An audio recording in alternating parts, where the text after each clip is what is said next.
easy. I don't care how it happens, just win. And they found a way to scratch out a win yesterday.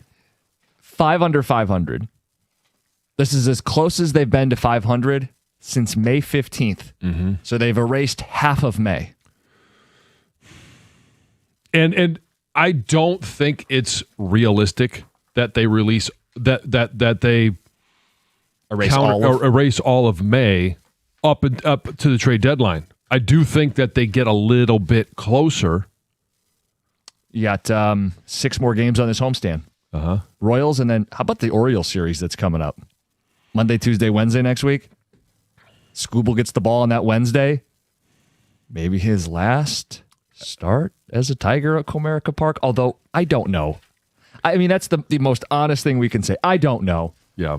I think I know what they should do. I have no idea what they will do, and if they keep winning, I don't think they have the stomach to trade Skubal. I would imagine they would keep Tarik Skubal. I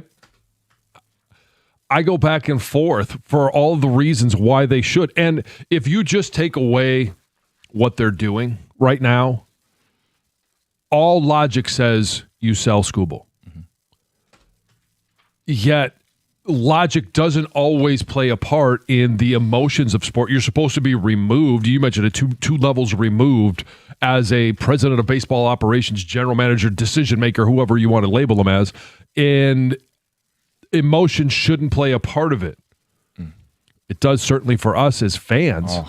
And that's why we're riding this roller coaster. One day it's got to sell them. Next day, well, I don't know. And then, you even have times where people are like, know what? Hey, they're getting there. Let's go for it.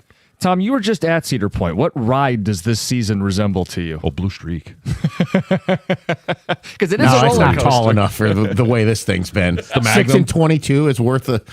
Oh, the Blue Streak. Blue Streak is one of my favorites because it's a classic. It's the old school. It will beat the hell out of you. I don't need to be beaten up anymore on roller coasters. It's Top Thrill Dragster. Okay. Part 2. They've done this before. They'll do it again. I guess Part 3 when they build Top Thrill 3.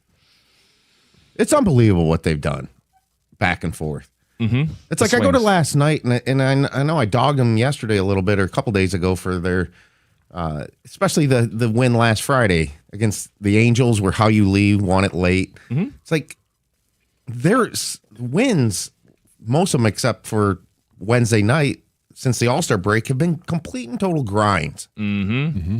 And bullpen putting them maybe in bad situations in some of those, and it's just, I don't know, man. I'll say this. I don't believe it's sustainable to continue to grind out wins like this. They need to chalk up some easy wins.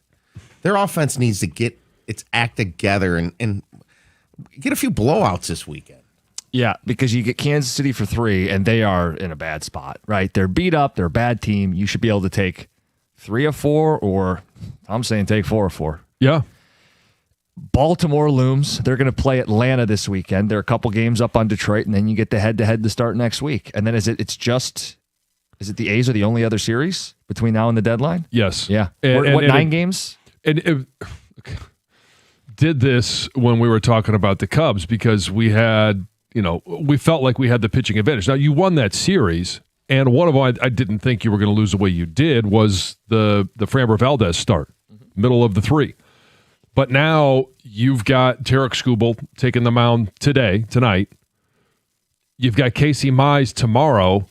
And then do you get a bounce back from Valdez in that final game? Like, you should have the pitching matchup advantage. And it shouldn't even be close. Right. What's the headline if we come in on Monday and they sweep the Royals? Oh, boy. Oh, boy is the headline. Oh, no. I got excited. I don't know. Hey, yeah, let's go with it. It's your initial reaction. What's your initial reaction? If they did, they would be 2 games under 500. They're still in limbo because of the Orioles series. They could just as easily give it back. We're in this limbo spot with them right now in terms of how they're going to handle the deadline. I know fans may already have made up their mind. How the team's going to handle it, it does feel like we're in limbo.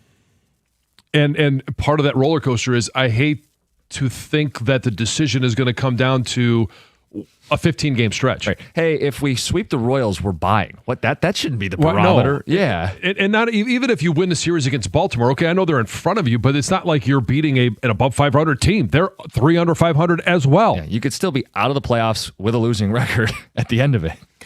There's a world where I'll just say, because it's possible right now, it won't happen probably.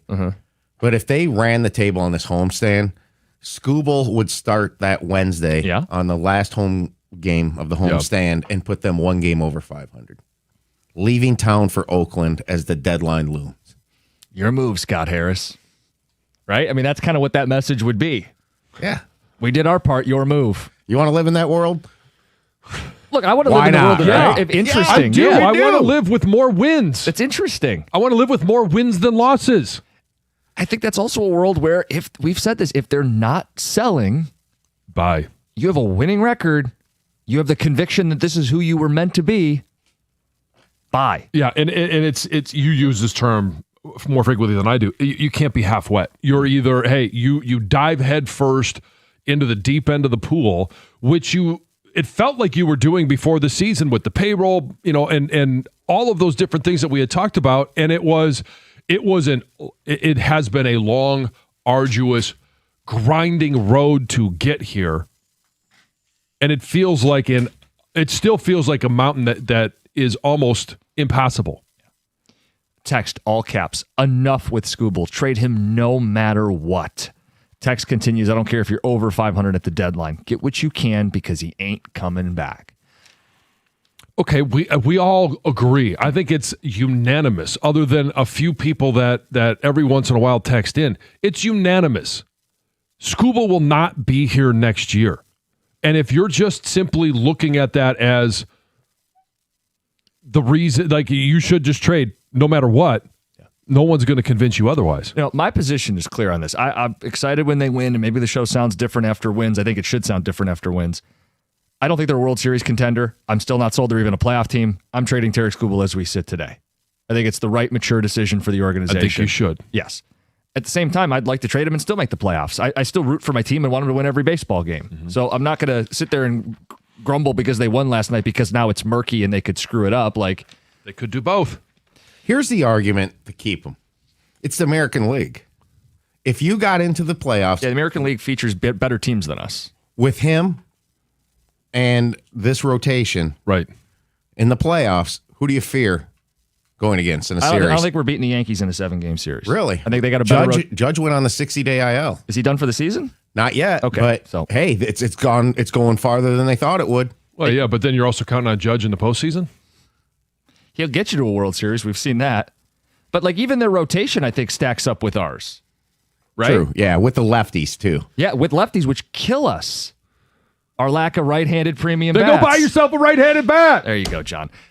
Anybody going to ever respect the White Sox, by the way? Well, that's the other thing I was going to say. Isn't Jose Ramirez coming back for the Guardians Yes. and Murakami's come back for the White Sox? It's not like those teams are going to free fall. Don't let facts get in the way of a good story. James Outman, My baby. goodness. Don't worry. This texter will back off from the ledge. My biggest fear is that Jim will buy into the Tigers by the deadline and ruin our season. Yeah. We are currently not in danger of that. Yeah, you're going to say they're going to be double digits above 500 by the end of the year? Not if I want to be able to live in the city. Yeah. So I'm looking at the phones. I know we can't take the call now, but look who's on hold. Oh, I know. I can't wait to hear from him. We'll do it next. It's 97.1.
America's favorite place to watch football this fall. Maybe you want to watch the rest of the baseball season. You got to do it at Stadium Swim, located at Circa Resort and Casino. Catch all the biggest games at a viewing experience built for sports fans.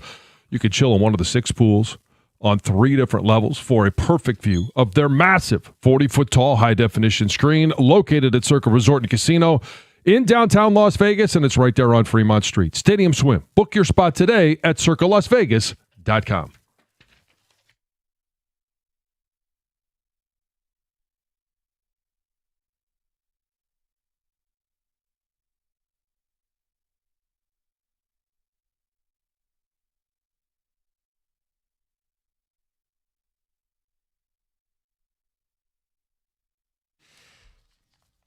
Tigers win. 5 games under 500, closest they've been since May 15th. Roller coaster of a game last night. Couldn't get a hit until they had a 3-run homer to take the lead. Gave up the lead, only to have Dylan Dingler, who else, deliver the go-ahead and winning run. Let's go to the phones. We've been waiting. Let's get to Mean Dean in Milford. Good morning. You're on 97.1. This is a little earlier than we usually hear from you. Yeah, I hit the gym and then I got in my car and I was like, what is this nonsense? Can someone explain to me at what point in time in any scenario that you have in your brain, and I don't mean this negatively towards you guys as individuals because I know a lot of the stuff you project is just being and playing as a fan. How's it a good idea? When and why would it ever be a good idea to keep him? The guy's already been in the news letting you know that he doesn't give a crap about you and all he cares about is his money. The dude's already shown you that by taking himself out of a game. And then he likes to play the games and go, I really wish you wouldn't have taken me out. I got more in me, coach. And then, oh, by the way, I knew I had a problem in January, but because I was trying to get my first payday before my next payday, I didn't tell anybody. Like, why are we trusting in him to be anything? And because of how much he said and the stupidity that he says and people relay and feed into, like just one person that I can't, never mind, I'm not going to bash anyone else on the radio station because he irritates me the way that he handles it with, oh, I never want to take anything out of context. No, it's literally what he said. Like, when I just don't understand it. Does anyone have an intelligent response as to why it's a good thing to keep him? Anyone? No, I mean it's if you have this rotation outside of Skubal, that is a high level rotation. You can thread the needle and do both. Why wouldn't you? Why wouldn't you trade him to try to get, I don't know, a closer or, a bat that could hit a baseball more than once every few months? Right, and then don't take on the risk. The real risk is that you miss the playoffs and lose him for nothing. Well, I don't think you trade him for the bat. No, but it's a future bat. But if you trade and buy, which I like to point out, there's not a limit on the number of trades you're allowed to make. Just because you sell one doesn't mean you can't buy another. Right. So I think there's only one world. Like if I were a GM, I would function as if I'm never letting a great asset walk for free. Mm-hmm. I've always prescribed to that. I did it with Scherzer. I did it with Sue. I've done it with countless athletes.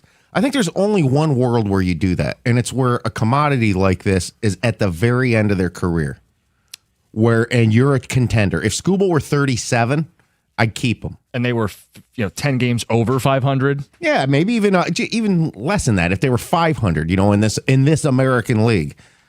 I just think fundamentally you never let something that has great value walk without getting something in return. It's just a principle. Yeah. Dean alluded to Skubal and some of the things he said yesterday. Yeah. I know. Let me just level with everybody. I know there's a fatigue. We feel it. Oh, yeah. We talk about it every day. There's a fatigue with this Skubal stuff, but we feel it's our job to give you what he said, his side of the story, at 6:35. We'll play a few snippets from his extended media session yesterday before the game, where he claims things are blown out of proportion, things aren't true. Common sense wasn't being used. Yeah, all we did was read his quotes in The Athletic, Stephen Hagen, whatever. We'll go through it. We'll do that at 6:35. Couple other texts. Why would you keep him so he can throw 94 pitches in a playoff game? Just get what you can. We have enough starting pitching. John, you're making that point. Mm-hmm. Says if they keep Skubal, they're not going to buy because it puts them over the luxury tax. And Oh, right. I mean, if you're keeping him, it's because you think you can win a World Series. So if you think you can win a World Series, pay the tax. Right. It's easy to say because it's not my money, but like that should be the rationale, right? If you don't want to pay the tax, you don't think you're a contender, then trade Tarek Skubal. Then why would you even spend the money on a top 10 payroll to begin with? Right. I keep hearing about Skubal, trade him, be done with it. He's gone regardless. And Cookies looks like a mix of Nicolas Cage. No, Matt Strom looks like a mix of Cookies and Nicolas Cage. Yeah, I see that too. I could see that. Mm-hmm. Yeah, Nicolas Cage in what's the one where he's on the flight and he's just trying to get home to his daughter. I can't remember the name of that movie. Where he's got longer hair. I see that. Okay. Yeah. I don't know what movie you're talking about. Me neither, but I can see it. I will interrupt your news with it. Okay. Oh, that'll be good. Something to look forward to. Let's get to Heather with the news. You guys, Dylan Larkin appeared on Celebrity Family Feud last night alongside members of fellow Olympic and Paralympic gold medalists. So the U.S. Con Air. Thank you. The USA men's and women's hockey teams were competing, battling against each other. Both teams were playing for the USA Hockey Federation, okay? Steve Harvey did give Larkin a little bit of a hard time when he had trouble naming something that people hang from their rearview mirrors.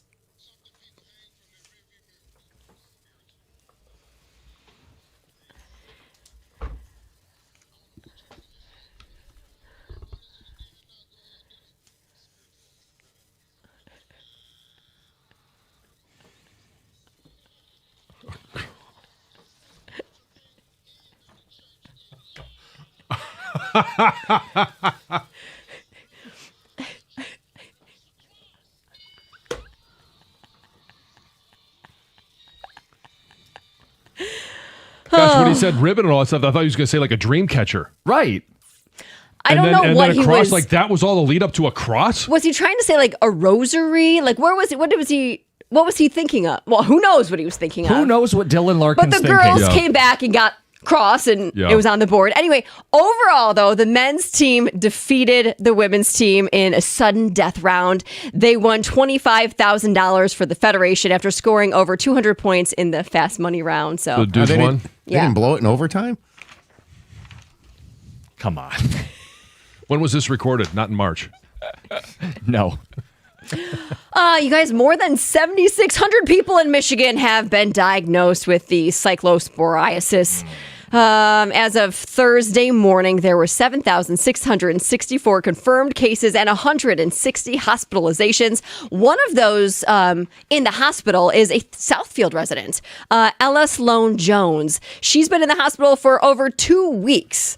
And she says she made a stop at Taco Bell on June 23rd and then again in early July. She says her recovery has been especially difficult because she can't take the standard treatment due to an underlying health condition that she has. So she has to be monitored. She's still there. Man. She is also suing. She says she has accumulated more than $100,000 in medical bills. Now, did you hear this, you guys? Did you hear this? Federal health officials are now investigating a second cyclospora outbreak. Yes, you heard that right. A second outbreak. Here or somewhere else? All over. The FDA. So the FDA has identified a new outbreak, has sickened at least 72 people. Is it also related to lettuce? They're investigating. They don't know. They have not yet identified the source of the infection. So this is separate from the big outbreak that's going on with the shredded lettuce. Just as a mutated version or? So somewhere else, there's something else that is causing a second outbreak. So cool. Really cool. So just eat like fried Buckle up. foods. You're probably good. That'll kill any bacteria. I'm telling you, meat is the ticket. I've been telling you guys this for years. It just might be because I have another health-related food story. More than 1.5 million dozen eggs have been recalled because of potential salmonella contamination. Right, but Michigan's not on the list. It's not. So we're in the Yes. clear for now. The eggs were produced by Midwest Poultry Services, distributed to grocery stores in Texas, Oklahoma, Louisiana, New Mexico, and Mississippi. So yes, in the clear for now. But customers who did purchase them can go return them. But again, this can cause diarrhea, fever, stomach cramps. Sounds very similar to Yep, all the good the stuff. poop parasite. So Eat meat. Sweet. A massive amount of weed and money were seized from a commercial semi-truck traveling from California to New Jersey on Monday. According to Michigan State Police, a traffic stop was initiated after the truck bypassed an I-75 weigh station in Erie Township.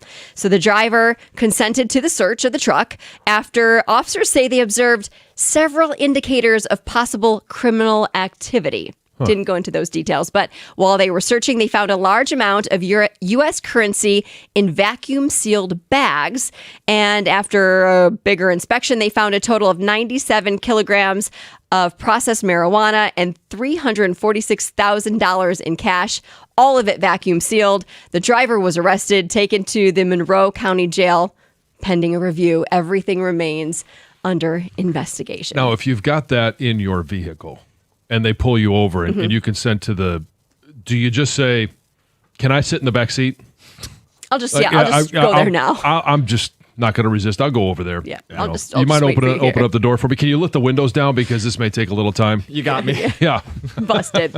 Are you guys familiar with the squatty potty? Is Like the little kids? No. No. I mean, kids and adults alike. It's the like the thing little where, step that goes around your toilet. well, no adult uses that. Yes, they do. It's supposed to improve posture, right? It's made for adults. Whoa. Well, you're not familiar with the squatty potty. It's not It's not to help It's you. No, not hold a on. step, Okay, John. It's not a there's step. a Colin joke in here. It is not a step. It's meant to. So when you sit on the toilet, you then use the step stool. It's not a step stool, but I'm If you're describing watching like on that. Twitch, please watch Heather do And this. then you put your feet on it so that it's supposed to create a better position for pooping. Okay. Yes. It's supposed to put your body in the right alignment to make it raises pooping your knees up Yes. above Yes. your hips. Yes. To allow you to evacuate easier. Anyway, Normally, when I sit in the potty, that's kind of how it goes anyway. there's another product out there that's giving the squatty potty a run for its money. There is a gut health brand. It's called Let Loose, and they're going viral because they just created toilet shoes. And they've already sold out. Okay, so these shoes aren't shoes you would wear outside of your bathroom. They're about like 7-inch tall platform sandals that you wear only when you're sitting on the toilet. Oh, so do I take my shirt off before or after I put my shoes on? John, that's so gross. So it's basically a squatty potty, but not. They're shoes. And they actually say on their website, I mean, you can look at them, John, right? They say they're like, they're cute compared to the ugly squatty potty, right? Anyway, they went so viral, they all sold out. Yeah. So now they're creating a second version of them. They'll set you back about $70. Dumb. You don't wear them outside, No. but you could. Oh, well. I mean, I've seen the You platform. could. They're basically platform shoes. They are. That you do see people walking around in. So just get some platform shoes, and that's ridiculous. Heather with the news. Coming up $70. next, we have some audio from Tarek Skubal. He attempted to set the record straight on what he actually meant with Cody Stavenhagen, among other things. I know it's nauseating. We're going to do our job, play some audio, and then if you guys don't care, we'll move on. It's 97.1.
James Outman. Of course, number 9 hitter, batting a robust 159. He's got 2 strikes. Leave the ballpark. Help power the Tigers to a win. Good morning, 97.1. Jim Costa, John Jansen, Heather Park, Govin Gregg behind the glass. Let's level with everybody. There's a fatigue with the Skubal story. And we still have 9 more games until the trade deadline. Did you have the same reaction when you saw the interviews that he did yesterday of just, it was like a heavy sigh? Yeah. Kind of what I just did, like, oh, come on, like, again? Yeah. But he did. He did. He spoke. So, look, he wanted to try to clear the air and clear the record because the Cody Stavenhagen story was on fire on social media. And let's just reset what was said. Cody Stavenhagen knew what he was doing. He led the article with the quotes from Tarik Skubal about, hey, arbitration had an impact. Pending arbitration had an impact. Going to court had an impact on when I got my MRI. Right? That's what he said. Yeah. We didn't make that up. We're not attributing it to an anonymous source. In Cody Stavenhagen's article, it says that it played a factor. Here's the quote. If I could go back, I probably should have got an MRI in January. Hammering it out to where I was done with it in the offseason. Quote, but there were also other factors in play. I was going through arbitration. The decision by the organization to take me to court, I think probably had some impact subconsciously. That's what Skubal had to say. He claims that was blown out of proportion, among other things. Greg, let's start with cut 5.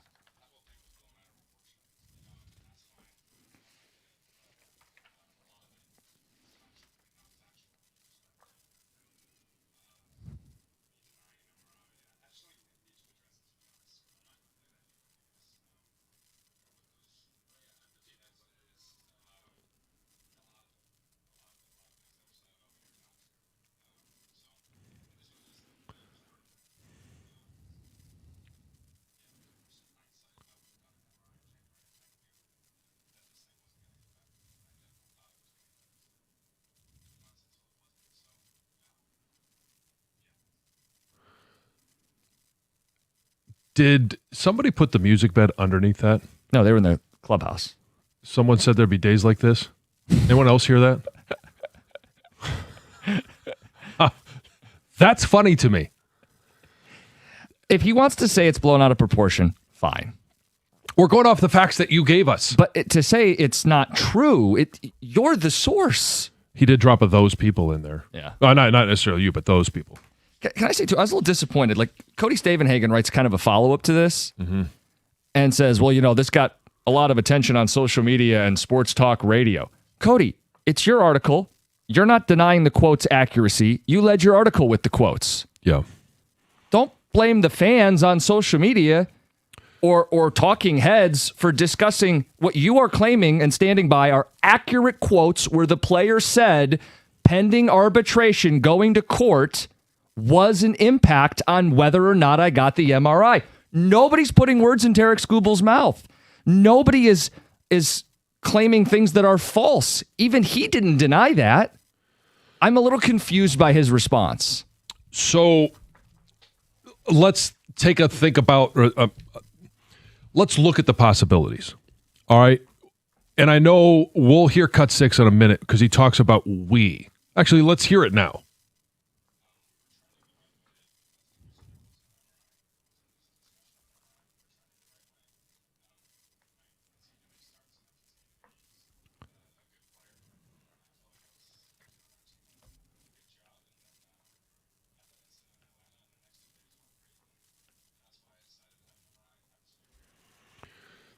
We were trending in the right direction. Who is we? Is it him and the Tigers or him and Boris? Right. So that's the question. And then if you take into context where he talks about, his relationship with the front office versus his relationship with, say, AJ and his, clubhouse mates, teammates. Yeah. I don't believe it was we, because he had talked about, the team is taking me to court. I don't know that you're going to have these discussions with a team that is taking you to quote unquote court. And so we, to me, doesn't mean, if it was, hey, I've got it, my elbow's sore. I'm going to come in, let's take a look at it. And then we decide that it's trending in the right direction.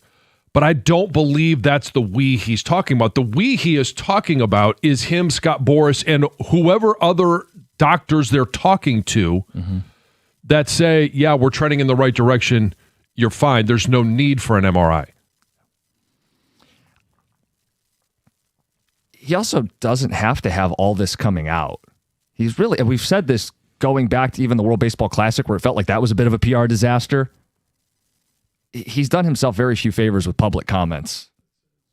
And look, as members of the media, we appreciate access. We like athletes when they speak up. But if I'm giving him advice, I would say, dude, you're doing yourself no favors with this stuff. And I mean, I really only have, well, Greg's looking it up. I'm not necessarily the drop guy, but I have a drop that I think fits perfectly. You think that's appropriate for this?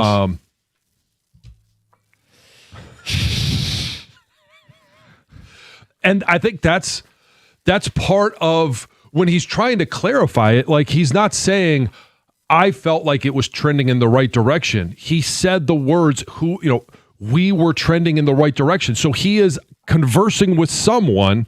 And if you're trending in the right direction, if you're going to court, the we he's talking about is him and Scott Boras, which again, it doesn't in the public domain when we're trying to connect the dots, because none of us were there in January with Tarek Skubal, and I don't believe anybody in the Tigers organization was there in the month of January. What we're trying to figure out if he knew enough at that point that he could have had the surgery, and maybe he misses all of spring training. Maybe he misses some of it. Maybe he doesn't have his first or second start of the season, but then he plays the rest of the year, but we don't have the month of May. Right. And again, the month of May was a disaster. Is not on Tarek Skubal. In part, he wasn't there. Do we have a couple more wins? Are we at 2 under? Or back in the wild card now versus 4? Yeah, I just want to reiterate, like the issues in May were a lot of them. Everywhere. Them. Defense, bullpen, offense coming up short, losing all these games. The benefit to having Skubal, though, would have been as someone the buck stop stops the bleeding. Here. Yes, which is what true aces have done and what he's done really in his time in Detroit. A few more things that Skubal had to say. World Series, that's what's on his mind, and that's why he still wants to be here.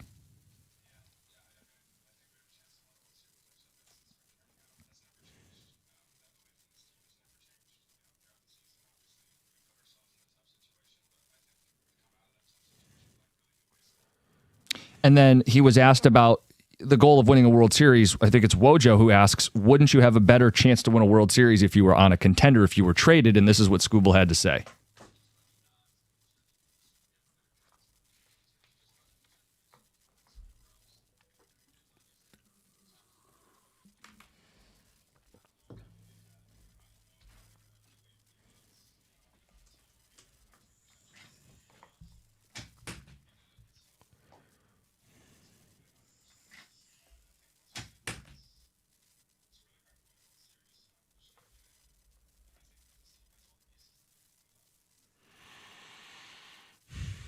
If he was traded to the Dodgers, do you think he's got better odds of winning a World Series? Can't think that way, John. Now, he's not going to say that. I mean, I don't know. I don't necessarily know what I expect him to say in that situation. It's one to is that intoxicating?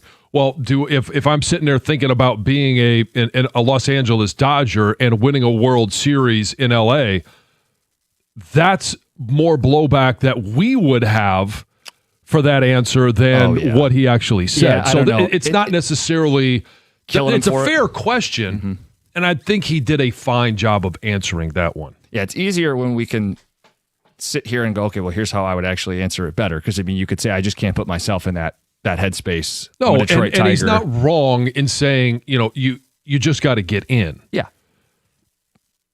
Anyway, we got calls that do want to react to Skubal. We got 2 pages of text. As sick of this as everybody is, there is sound we just played. People have a right to react to it. We're doing our part here and at least giving his side and giving you guys a chance to rattle off your responses. It's 97.1. Hey, if you're thinking about a new truck this month, I want to give you a few reasons why I believe a Ram truck should be right there at the top of your list.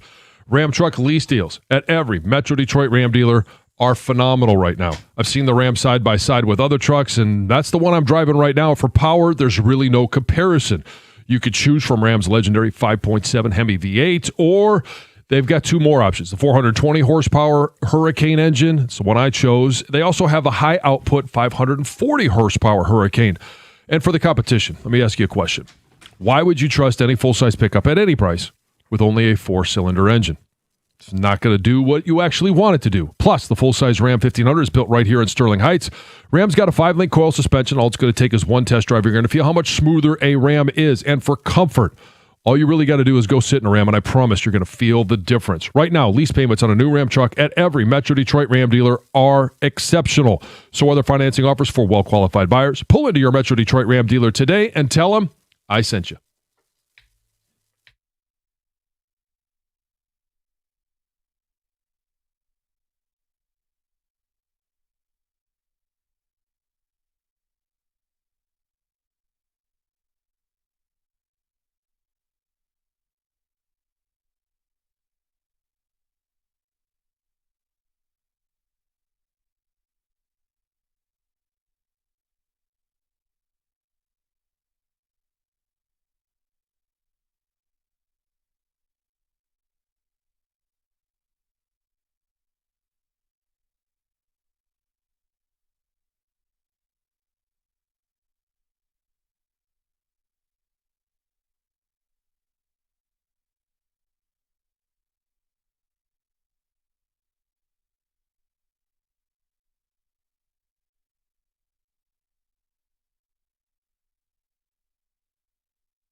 Quote, if I could go back, I probably should have got the MRI in January, but there were other factors in play. I was going through arbitration. The decision by the organization to take me to court, I think, probably had some impact subconsciously. End quote, Tarek Skubal. What's the lie? What's not true? Did arbitration impact you and whether or not you had the MRI? Tarek Skubal said yes. Yeah. In The Athletic, Cody Stavenhagen. Stavenhagen then writes a follow-up article where he doesn't, offer up anything that would say those quotes are inaccurate. In fact, he just pointed to social media and talk radio universe that turned it into a firestorm. I don't think there's any world where you have an injury and you think it might impact a court hearing, a proceeding, however you want to label it, that you don't have, it's not subconscious. It's not unconscious. It's a conscious decision to say, it's trending in the right direction. Mm-hmm. I don't need to say anything. Sure. I'm feeling better. It's just soreness at this time of the year. Have you had this before? Right. Like, those are all, they can all be realistic things. Right. And if that was, but it's conscious. When you bring up arbitration and say that it did impact, nobody's putting words in your mouth.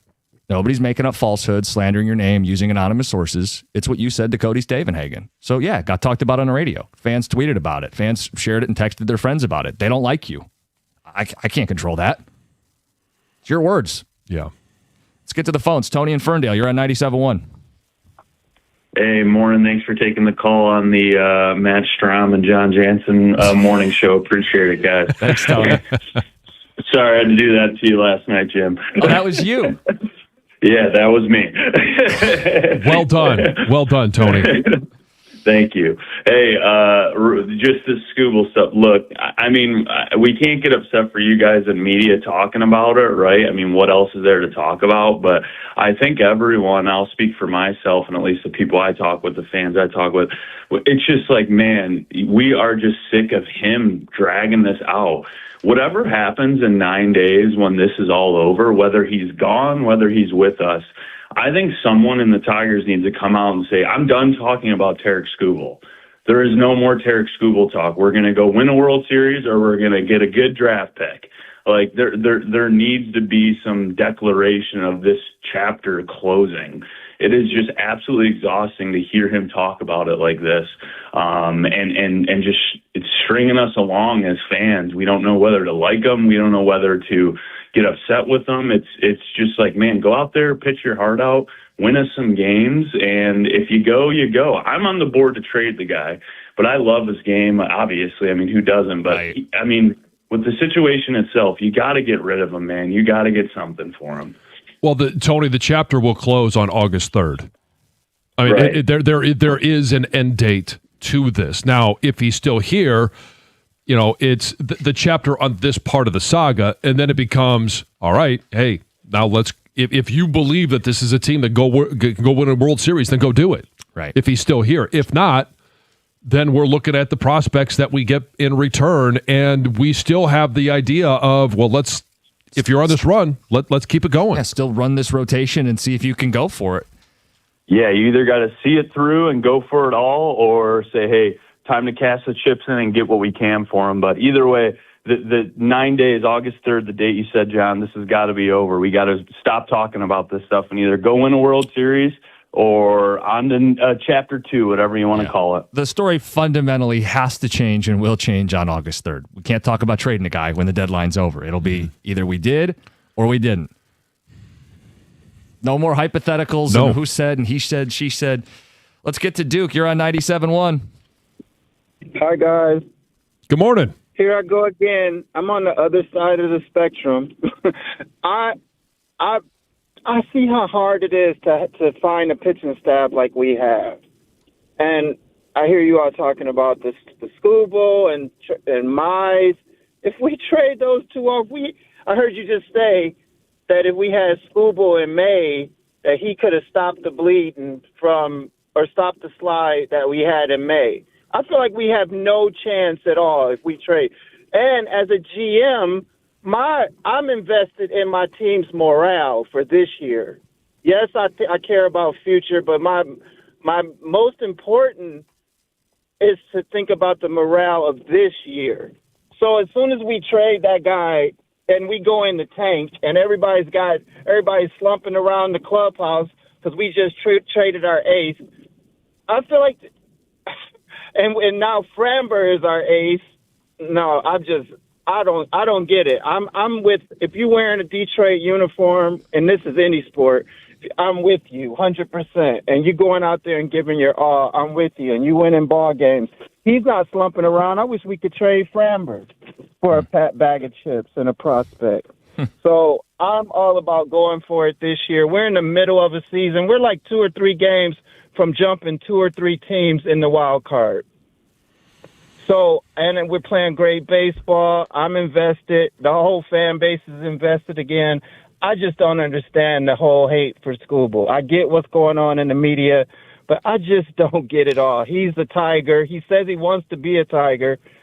Yeah, but he hasn't talked seriously about an extension. So I think that pokes a few holes in, do you want to be a Tiger? And I have no issue with Skubal, the player. I like watching the player, but the nonsense outside of that, I think is what people are sick of. So just real quick, why don't you think there's talk in the background that if we get close or we get to this point that we will resign him? Because his agent is notorious for hitting the open market and getting the largest payday, which is clearly their plan from the jump, right? Yeah. You don't think they'll give him that opportunity like the Tigers? Well, they may offer him, but are they going to win the bidding war against the Mets, Dodgers, Yankees, whoever else? He's going to the highest bidder. They may offer him the AAV that he's looking for, but they may not offer him the years that he's looking for. Yeah. Duke, I'd go back and forth with you, but we're tight for time at the top of the hour. Look, I'm not mad at fans who want to keep him. I disagree, but that's the beauty of this format. It's open for anybody to jump in. We'll keep taking calls, 248-539-9797. Well, he was with everyone that wears a Tigers uniform, obviously, except Framber Valdez. It's a good note, John.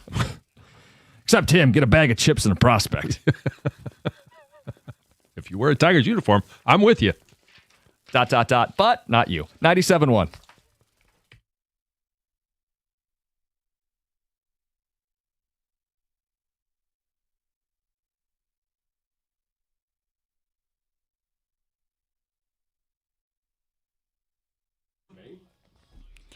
The Tigers beat the Kansas City Royals 4-3 last night to take the series opener and move to 5 games below 500. KC got on the board first and took a 2-0 lead in the 6th inning. That only lasted until the 7th when James Outman had 2 on with 2 outs and 2 strikes.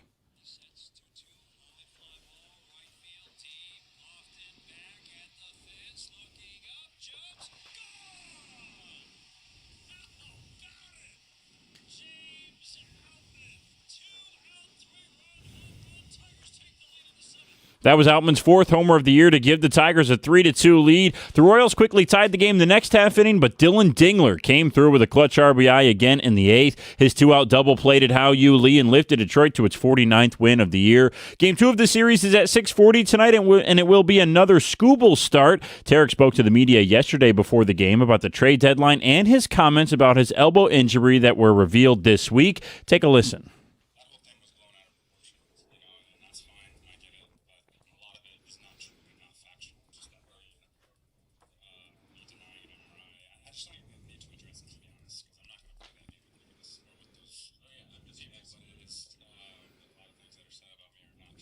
That's the venerable Bob Winowski talking with Skubal there. Skubal also said he wants to stay in Detroit the rest of the year, and he thinks the Tigers can win the World Series. At the Coldwell Health Sports Desk, I'm Brendan Shabath. For more, go to 971theticket or Odyssey.com.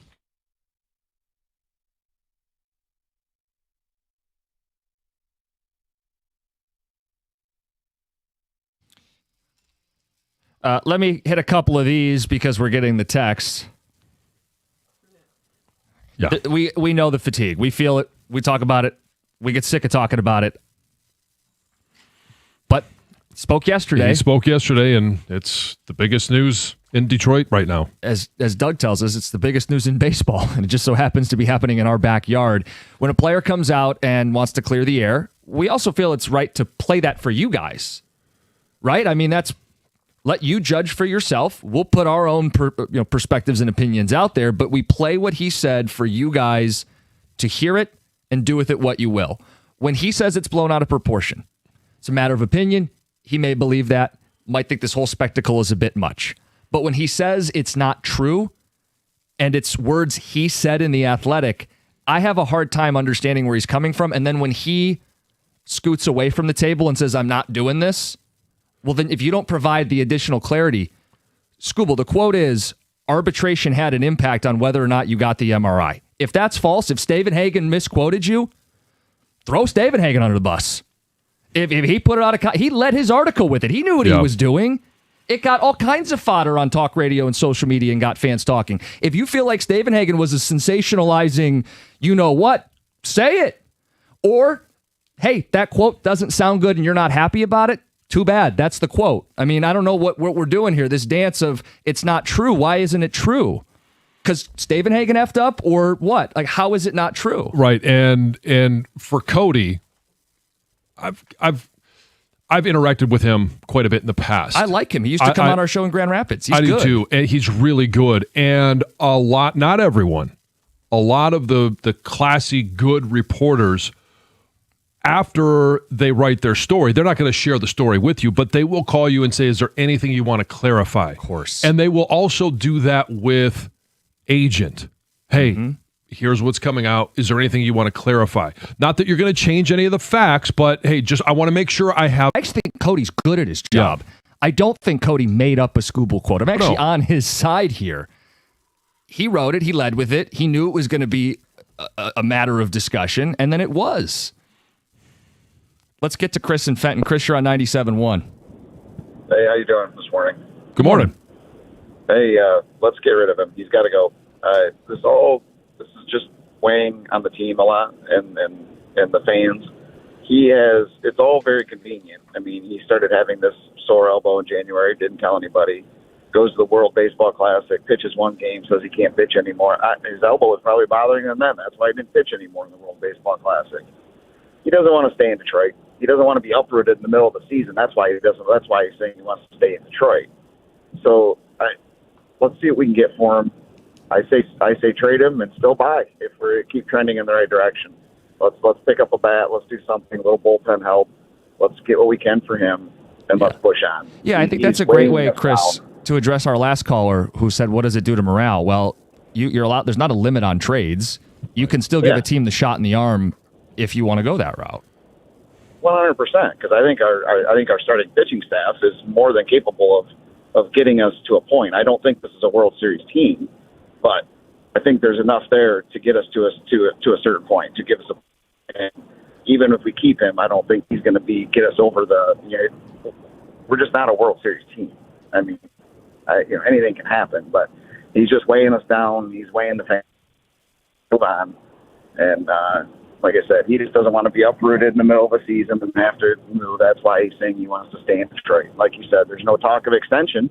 Right. He just doesn't want to be uprooted now. Yeah. All right. Well, thanks, guys. Appreciate it. Yeah. Thanks, Chris. And I'll go back to something that Duke said. I know he picked on a little bit there after his call, but when he said, hey, if you trade Scooble and Mize, does this team go in the tank?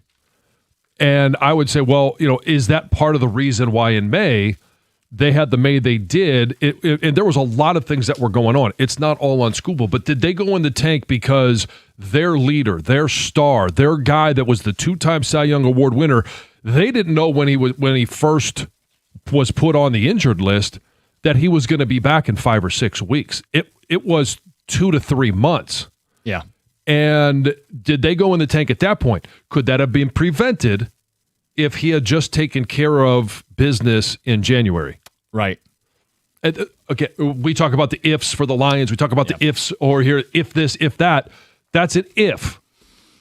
We have no idea of knowing whether that's right or wrong. Right. I think why this gets even more attention is he missed time in their worst month, and now we're talking about, hey, I was aware of this in January.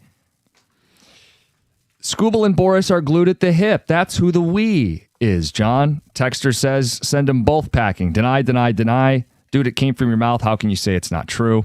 Another says, I'm done with Skubal. Trade him at the last possible second and good riddance. Skubal's using that squatty potty to dump on the Tigers every day. They need to find a way to re-sign him. That's on Illich and Harris. He's one of the best pitchers in the MLB. Let's go Tigers. I mean, if they already had a deal done, we're not even talking about any of this. But I don't know how willing either side is, to be honest. Well, I think the Tigers are willing to a point. Right. We haven't heard a credible offer from them, though, in over a year. No, but it's this is where it's exhausting. I know. Are they going to say, hey, we'll pay you the $45 million a year that you're wanting, but we're only going to do it for 5 years, and 4 years. And maybe the Boris camp is 8-year minimum. Right. I'm not even trying to make it like the Tigers or Skubal's wrong. I think both sides they see the writing on the wall. The Tigers know any offer they make is going to be used as the starting bid at the auction house at the end of the year. And do they want to make an 8-year commitment to a guy who's had multiple arm surgeries? Like, I get the position of we're not going to bid against ourselves and give this guy his auction price. And if Skubal's not interested in signing for anything until he hits the open market, well, then that's the situation we find ourselves in. 248-539-9797. League rules allow this, but Skubal's quote shows his self-serving personality. We already knew that from Game 5 against Seattle. Trade all expiring contracts. It's a golden opportunity for the Tigers. They can still make a run, Stan and Shelby. Not if you trade all expiring contracts. So rattle off some of the expirings beyond Skubal. Well, Casey Mize, Skubal, Torres, Flaherty. Like, I mean, if you empty the pitching staff, then okay, yeah, you still have Melton, you still have Montero. By the way, Montero has been unbelievable, awesome. Yeah, but you start. Okay, you get Jackson Joe back. When do you get him back? Do you get him back at the trade deadline? That's the wild card in this. Yeah. To me, the selling of Skubal and you insert a Job into the staff that is efficient, that's how you compete and trade him. Yeah, now I want to be careful. This is still going to be Job coming back from Tommy John. There will be some caps and limits to what he can give him. Yeah. But you give 5 innings and who knows? I mean, that's where you have to add a bullpen. Right. Mm-hmm. You know? It's threading that needle, like they say. I mean, where are we at after last night? Last night's fun. Like, I know we're getting down on Skubal. Last night's fun. Winning's good. Yeah. Just keep winning. That's where I'm at. Yeah. And last night's game was the roller coaster that has been this season, thrown together in a nice little 3-hour package. They're getting shut out by who? Against who? Yeah. And then one swing of the bat with 2 strikes, it's James Outman, a 159 hitter that hits the 3-run bomb. And you're like, we're going to win this game now. Only to give up the lead and then wrestle it back with Dylan Dingler at the plate. The emotional swings of last night. Hey, just win. You know what? Since they've turned this around a little bit since June 1, they've been so home run, dependent. That's got to change. I mean, you can still, you need the power, but man, you got to drive runs home other ways. Right. Yeah. You're not saying don't hit so many home runs. Right. It's just do something else. Because, thank you, John. Yeah, because it's like, hey, we've talked in years past where, hey, there's a power outage. We don't have any home runs. We'd like the total package. I mean, just counting on like Outman's 3 of his 4 homers are 3-run homers. Right. That's just not going to continue if he occasionally hits a home run. I think it was Wednesday night. The game was on ESPN, so it was Boog Shambi. Yeah. Hao-Yu Lee hits a 3-run homer, and he had some stat that teams that hit a 3-run homer at any point in the game win at some ridiculous clip. I want to say it was like 75, 80% of the time. They win if they hit a 3-run homer. Going to be old school here, but that was always Earl Weaver's thing back in the day, who was a successful manager in the 70s and 80s. It was always like put runners on and let Murray and Ripken come up and bring them home. We got the cookie jar coming up at 7:35. Heather has struggled with some of these questions. Do you have an answer for the This Nolan is hard. one? No. Okay. I don't. Well, you have a little less than a half hour. Yeah. 7:35, the cookie jar. AJ Hinch on a Friday. Don't be looking at my paper either. I'm not going to steal your answers. Don't worry. Tiger manager joins us 8:02. Like they're dumb answers. She's I don't want your stupid answers. You could be a great driver doing everything right and still get hit, and you probably never even saw it coming. It's life on the road, especially with more people out in the nice weather. It's going to be another beautiful day today. You got bikes, motorcycles, pedestrians, summer traffic's picking up, and construction everywhere. If you're injured, call David Femininio and the accident response team. They're going to help you right away, and David will fight to get you what you deserve. When you're in an accident, you need the right team in your corner. Give David a call at 855-65-CRASH, or you can find him on the web at getdavidgetpaid.com.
And that would be enough.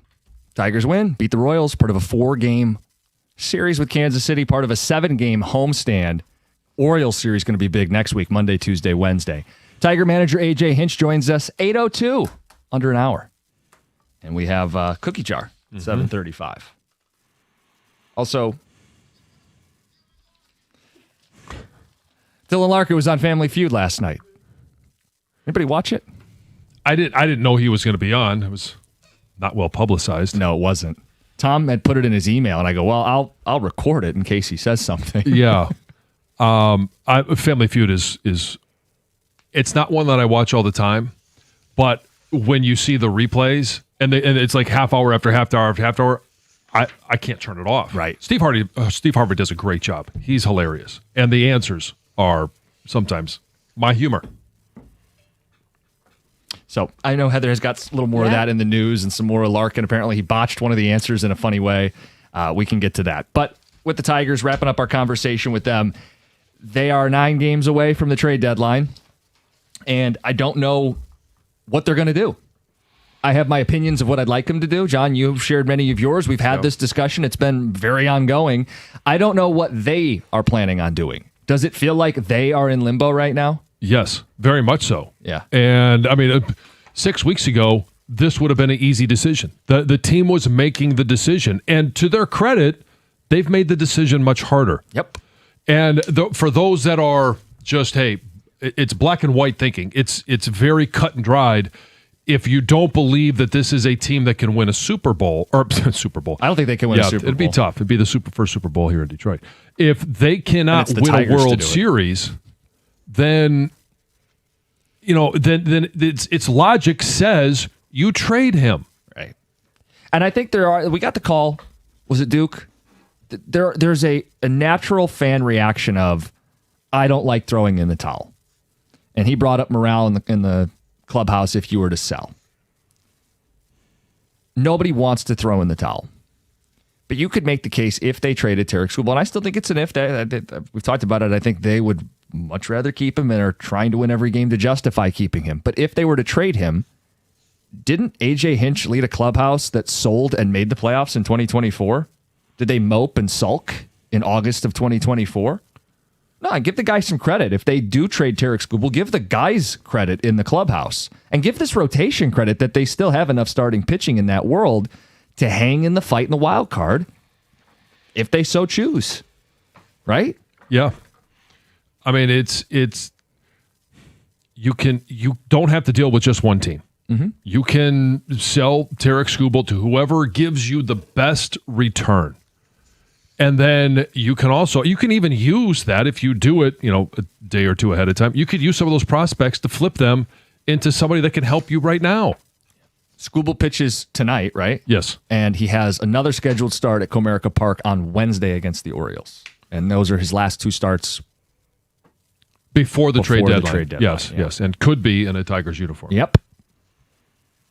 Tom, you had a question like, are people going to... I don't think people are going to boo Skubal. As much vitriol as we get on the text, I don't imagine we're going to get like audible boos. No. I think they'll be very, very scattered.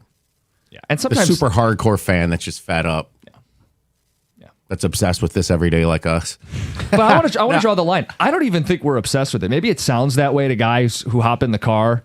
You're like again? Jim and John are talking about it again? He spoke yesterday. We have to talk about it. I know. I mean, he doesn't speak very much. And... it's the story in baseball right now. Yeah, Will it is. they, won't they, are they? John, you put it well. They've earned this being the story in baseball because if they hadn't gone on this run, the decision would have been made. I don't know if he would have been traded by now, but it was a foregone conclusion that he was not going to be a Detroit Tiger for the rest of the season. There wouldn't be a tug of war, and this day it's this thing, and the next day it's the next. It would be, all right, here are the teams in the mix. Maybe we get a rumor every so often, but it wouldn't be as controversial as it's become with Tarik Skubal. We wouldn't be talking about, hey, if they beat Kansas City, a bad team. We wouldn't even be talking about the quality of teams that they're playing. No. So anyway. But it is August 3rd. It'll be our first day out at Lions training camp. Rookies report tomorrow, just FYI. I know we talked about it earlier in the week. Football season's here. Do you think this Scooble thing is, as we near this, and they're maybe still, unless they go on a 10-game winning streak before the deadline and are above 500, that if, let's say they're 3-4 under, is this something last second where Ilitch gets involved? I mean, this is a big deal. I think he should be involved no matter what. No, he's being I'm talked to. I'm talking about where he makes a mandate. But should the owner mandate? Don't you hire baseball people to make baseball decisions?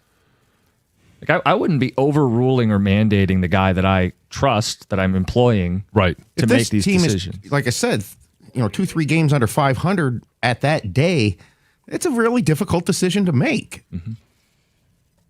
Yeah, but that's why you're brought in to make those decisions. Like if I'm Harris, I'm going to Ilitch. I'm like, is it future or is it now? He'd have a right to know. We want to know. It's his baseball team. He should know. And the saga continues. Both. It's both. I want to win this year and next year. He says, wait till the game tonight and I'll tell you. Yeah. Or he says, don't worry about next year. There's not going to be any baseball anyway. Oh, boy. All right, we'll get to the cookie jar. AJ Hinch 802, but first, Heather with the news. Heather, what do we got? All right. Well, the wife of a man sentenced to life in prison for posing as a DTE worker and then murdering a Rochester Hills man has pleaded no contest for her role in the 2024 killing. Amanda Hernandez was charged with conspiracy to commit first-degree home invasion, accessory after the fact, and conspiracy to commit false imprisonment of a utility worker. So she entered her plea on Wednesday. She's going to be sentenced on August 12th.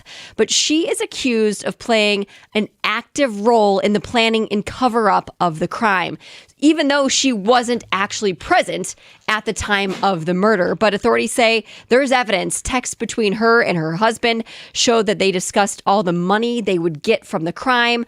Another text showed that she allegedly assisted with creating the fake identification badges that her husband and this other guy wore to get access into the man's house. And it's also alleged that she helped her husband flee to Texas after the murder. A Detroit father has been charged with multiple counts of child abuse after prosecutors say he took his 1-year-old daughter to a party, then left her to swim with the neighbors, and then crashed his motorcycle with his daughter, hitting her head in the crash. So investigators say this guy went to a party. This was on Sunday, June 28th. It was a morning party, 11:30 a.m., and after he arrived, he took his daughter to the neighbors, who he had never met before, and said, hey, can my 1-year-old swim with you guys? Left her there for 5 hours, picked her up intoxicated, put her on his motorcycle unsecured, then took off, crashed. They both fell from the side of the motorcycle. The little baby hit her head on the curb, had to be hospitalized for lacerations. And then once police got to the scene, this guy decided, I'm going to get out of here. Took off on foot before being arrested. So he was arraigned earlier this month, given a $25,000 bond paired with a GPS tether and a curfew. Oh, yeah, in the running for worst parent of the year. Exactly. I mean, what the? Man. Last night, members of Team USA's men's and women's gold medal winning hockey teams faced off on Celebrity Family Feud. Dylan Larkin appeared there alongside Connor Hellebuck and several other Paralympians. They battled against Hillary Knight and 4 of her teammates. Now, each team was playing to raise money for the USA Hockey Federation. And during the episode, Larkin did have some trouble naming something that people hang from their rearview mirrors.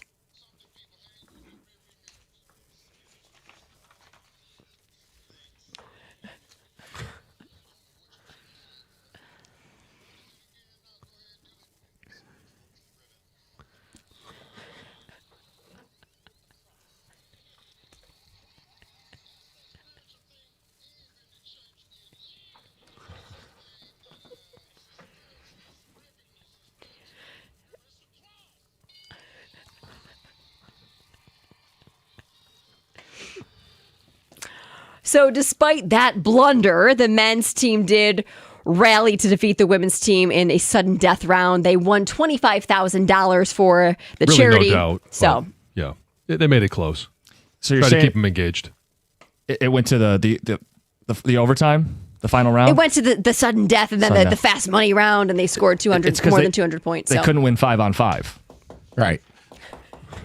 Gosh. You guys, brace yourself. Maybe federal health officials are now investigating a new outbreak of cyclosporiasis. Uh-oh. Just when we've been in the midst of dealing with the recalled lettuce outbreak, there's another one. The latest outbreak has at least 72 cases connected to it, but of course, the cause has not yet been How do they know this identified. is different than the other one? They don't, but from the article I've read, they say it is not been linked to lettuce. Oh, so okay. they're So we're back on raspberries. yeah. So they're currently trying to figure out what it is. So No. So what's the solution? Fry Eat everything? meat. Okay, yeah. donuts, Donuts? Fried That salad. is a great option. maybe. You know. The all donut, no diarrhea diet. Exactly. When it does come to the outbreak linked to the shredded lettuce, Michigan now has over 7,600 confirmed cases. As of Thursday morning, there were 7,664 cases, 160 hospitalizations. This is kind of a cool story. A guy dressed up as Spider-Man in Arkansas is going viral because he jumped out of his car at a stoplight and helped a man in a wheelchair cross the street. Oh, wow. He just so happened to be dressed up as a superhero for Superhero Day at his work. Superhero Day at his work? He works at an indoor trampoline park. Okay, that makes a little more sense. yeah, he's a preschool teacher. Tom, you're in more of a management role. When is our superhero dress-up day here at Odyssey? I have no idea. We could create it. Halloween. There you go. Maybe. Anyway, he told a local news station that he just so happened to be at the right spot when this man was trying to get across the road, and he had to jump in and save him. And he's hoping that Was it full mask and everything? there is video. I actually haven't seen it yet, but I'm guessing. Yeah. Full costume. It's Yeah. probably one with those fake muscles, you know, that the little Got kids wear on jacked up, Halloween. yeah, beer belly to go along Pushing with it, across yeah. this guy in a wheelchair. Fabulous story. One last one. Sharon Moore's Ann Arbor home is up for sale. If you're looking for a new place to live, he is selling his. The nearly 6,000 square foot mansion went on the market earlier this month, listed for $1.7 million. 5 bedrooms, 5.5 bathrooms.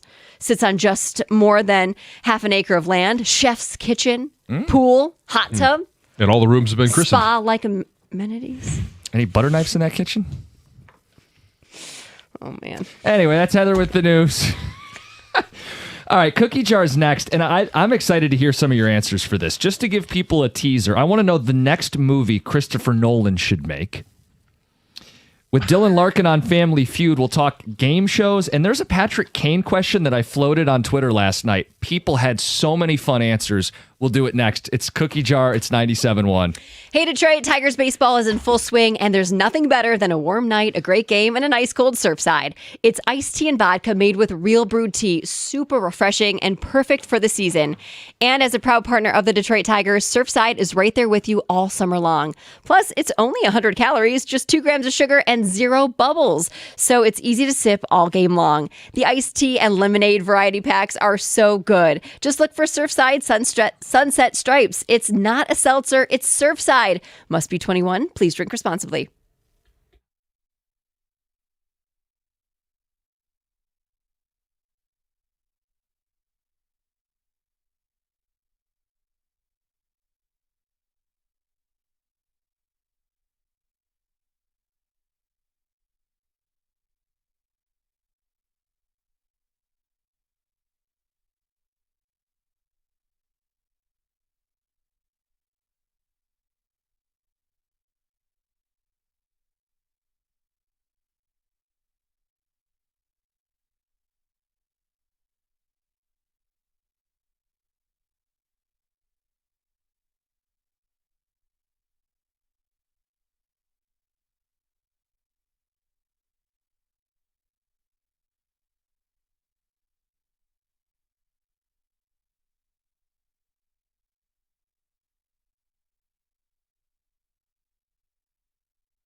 It's a Friday. It's the Cookie Jar. It's brought to you by Moran Chevrolet, where you always get the best price, period.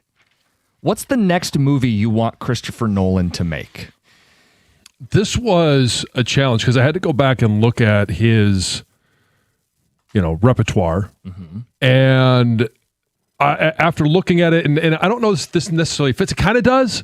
It's a story that I would like to see made into a movie, and it just hasn't. There's been some series about it. Undaunted Courage, Lewis and Clark. Oh, yeah. I think that would be a unbelievable. And if he is willing, like he always would be, I think the storytelling of how he would do it and jump around in the timeline, but make it obvious where he's at, I think it'd be great. Explorers. Yes. The ultimate exploration film. Yes. Yeah, let's go back to the Old West. Yeah. Heather?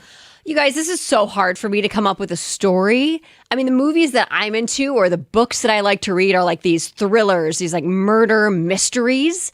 If he could find one that he could do like some weird time warp, you could go back, because he does a lot of these like time travel things, right? I don't have an exact example.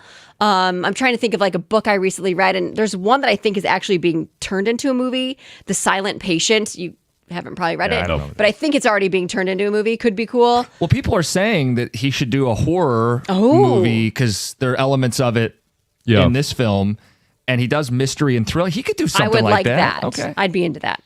Hell, I don't know. I had heard of Inception before Inception came along. I hadn't heard of Interstellar before Interstellar. I haven't even heard of Christopher Nolan before Batman Begins. That was my first Nolan experience. So, I think there's plenty of avenues here, and an original story would be one that he could tackle. What about Iser Plan? No, I'm just kidding. I came up with a unique idea. I don't know if you guys know the movie, but this would be a sequel, sort of.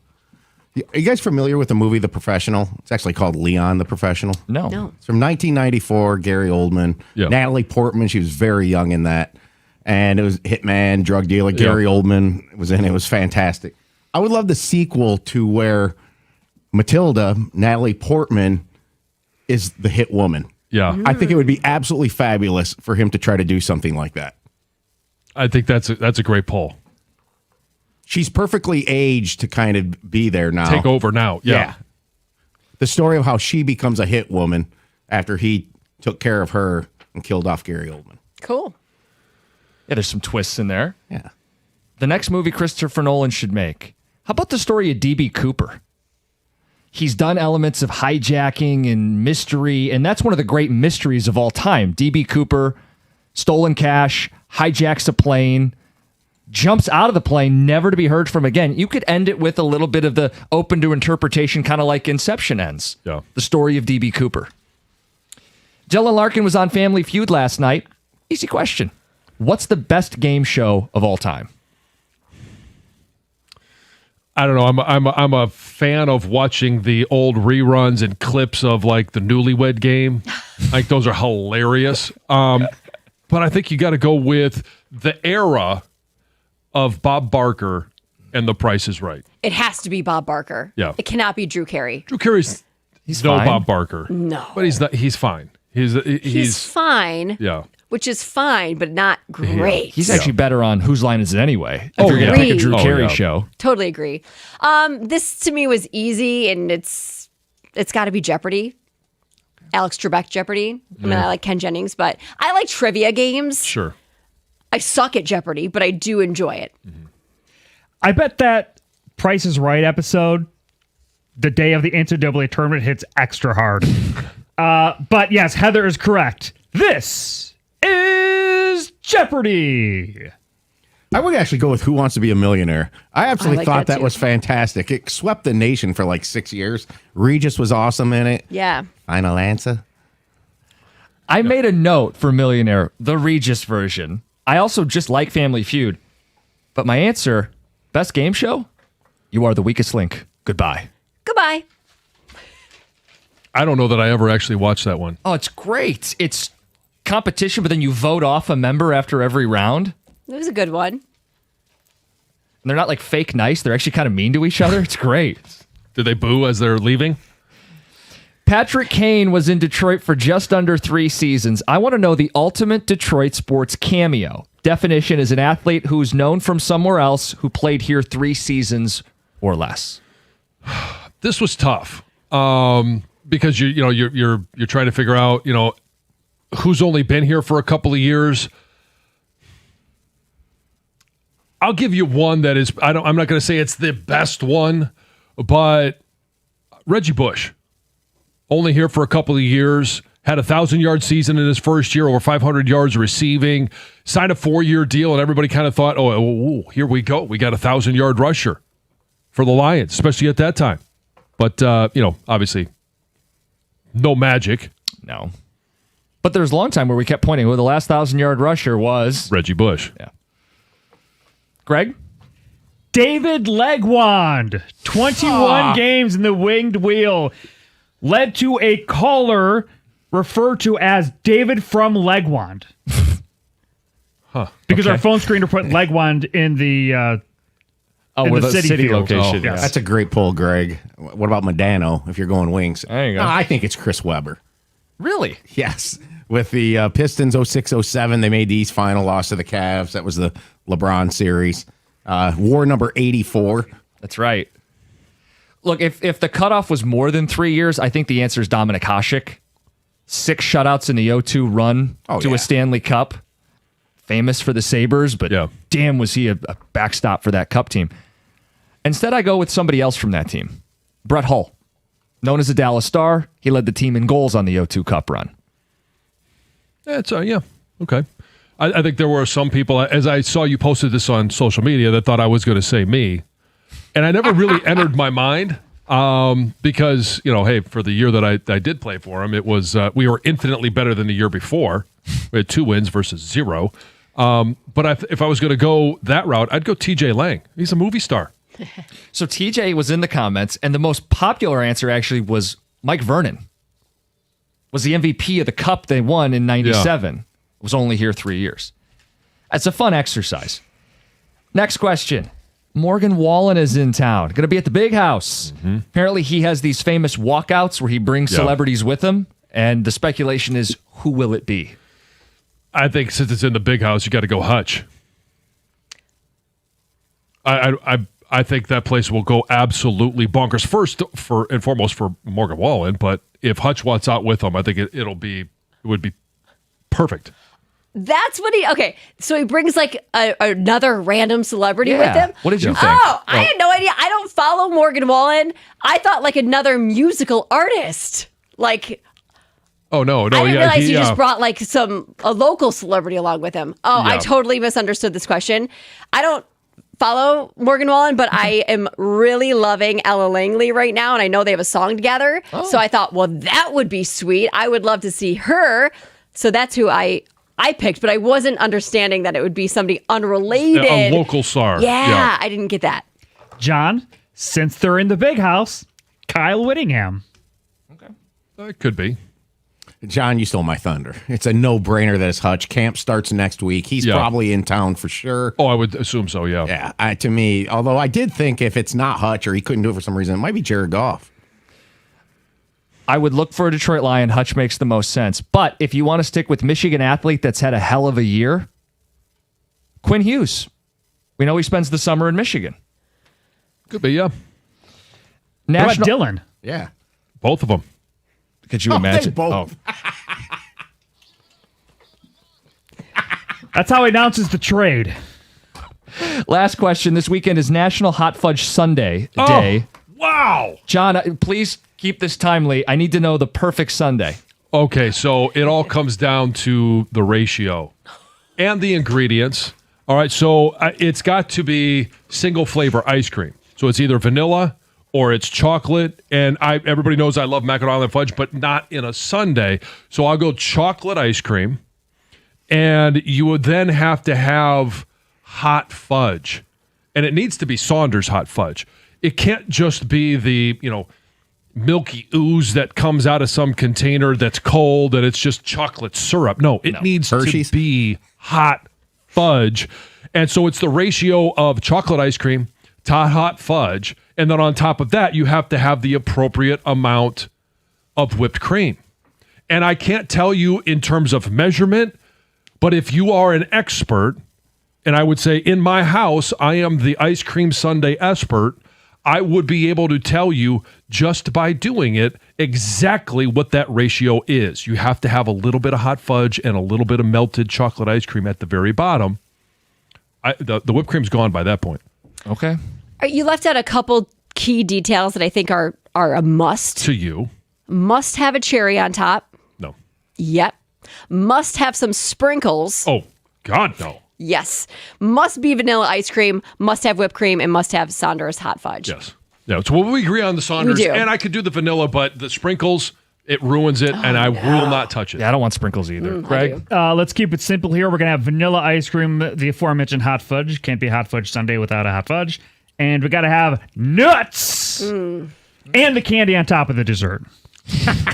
How much nuts do you put on your hot fudge sundae? Is it just a sprinkle, or do you douse it with? A dousing's better. More Okay. rather than less.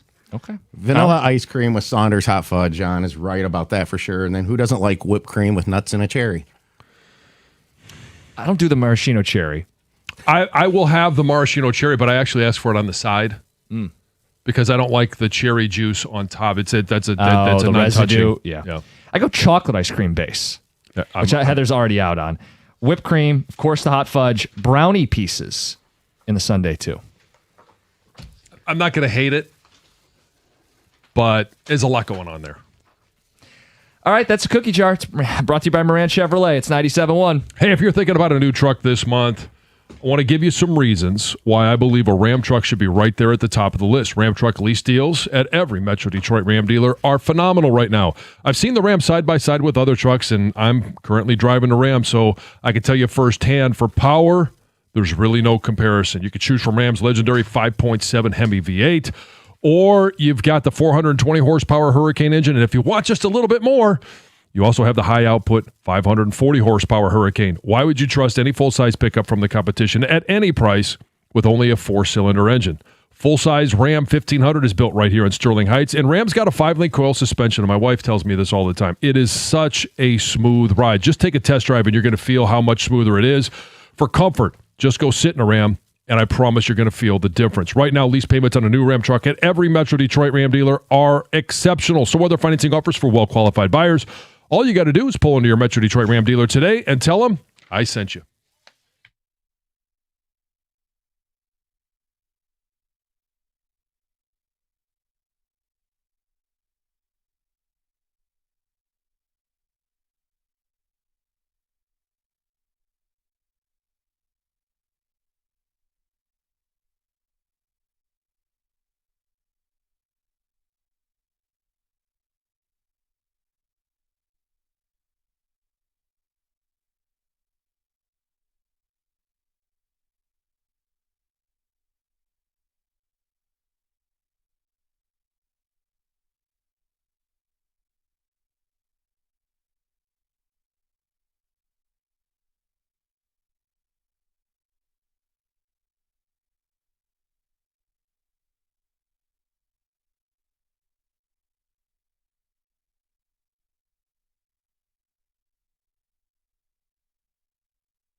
We'll talk to Tiger manager A.J. Hinch in about 10 minutes, 8:02, right after the top of the hour.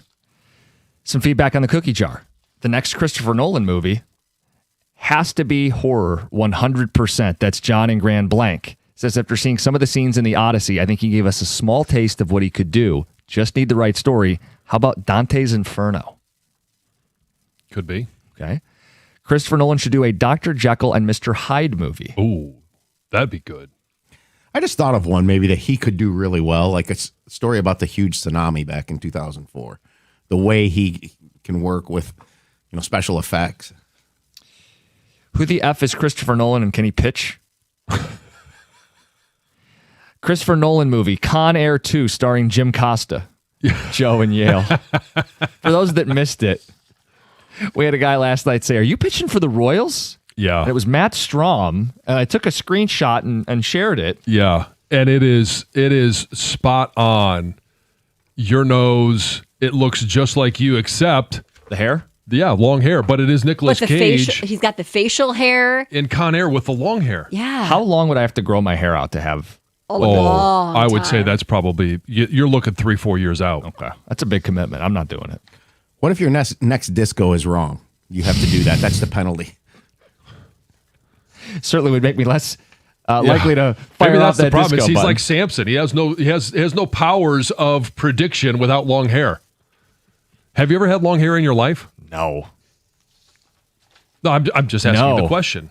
Like, not much longer than what I currently have. Yeah. I can't picture you with long hair either. No, I've had the same haircut since I was 4. No way. No way. Yeah, I know. It's shocking to everyone. There was one time where I went with like a buzz cut for football season, but for the most part, yeah, I had a borderline mullet back in 11th grade or something like that. I tried it. I hated it. I hated to feel a hair on my neck. Yeah, well, now you don't have to worry about it. Right. Life helped you out there. Best game shows. Who Wants to Be a Millionaire when it was in its prime? The Price is Right. Love the Weakest Link. Hollywood Squares getting a vote. Yeah, Hollywood Squares was funny, yeah. Detroit Sports Cameos. Edgar Renteria. Allen Iverson. Pat Swilling. Yeah. How about a vote for Juan Soto? Says, I think he's responsible for the Tigers moving in the fences. Jim at Anderson Cook. I thought for sure one of you guys would have Prince Fielder. It's in the consideration. Yeah. I mean, it took good years while I was here. Yep. How is David Montgomery not mentioned? Reggie Bush? Really? Well, I wouldn't necessarily call David Montgomery. There was more hype around Reggie Bush throughout his entire career. I think the best short-term player that played in Detroit is number 76 for the Lions, Mr. John Jansen. I wasn't 76 for the Lions, but I was a little confused by that. Yeah, TJ wore 76. Well, TJ wore 76 because it was after Jeff Backus had retired. So he wore 76. Hutch was 76 with Seattle. I was 76 in Washington because Trey Johnson had 77. When I came here, I ended up wearing 68. What's the story behind 77 for you? I just like double digits. Okay. What do you mean, like the same number? Yeah. They're all double-digit numbers for offensive yeah. linemen. So two of the same, yes. So it was either 55, 66, 77, 88 was off the board at that time. Well, and it still is, I think, for offensive linemen. Yeah. We live by rules. No one else has to. Yeah. Doyle Alexander for the Tigers, late 80s. Marian Hossa getting a vote. 1 year, 40 goals, played in the Stanley Cup. He did the thing where he was on the losing side in back-to-back years of the Stanley Cup. Yeah. That's a tough one. And by the way, people love the Dylan Larkin drop.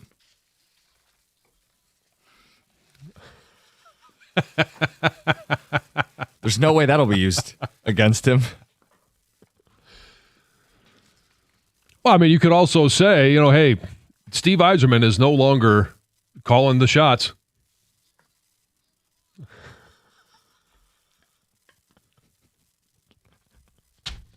He was on Family Feud last night. Because of course he was. With Team USA. They introduced him and one of the highlights was fastest skater in the skills competition. And Larkin's like, that was a long time ago.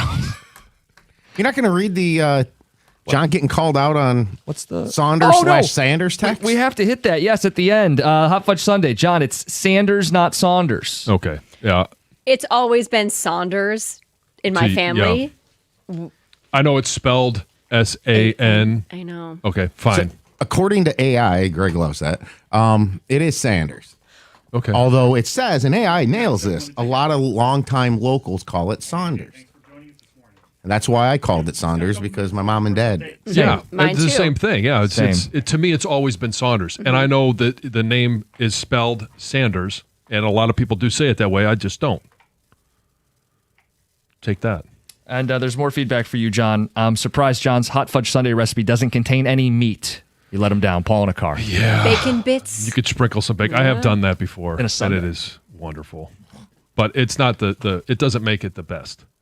Because you can hit that brown sugar with a little, red pepper flake on there, and then chop it up fine and put it on there. You get a little East meets West Red pepper flake in your ice cream. on my bacon. In your ice cream. In my ice cream, yes. That's why it's out there a little bit. That's why it's not the top of the list, but it is extremely yummy. But that's where I would have to go with vanilla, and not with chocolate ice cream. Imagine you're AJ Hinch and you call in a minute early and you're hearing us talk about Sundays. We'll get to AJ after the update. We want to talk about a baseball team that has continued to improve since the start of June, and we all know what's right around the corner. We'll talk baseball next. It's 97.1.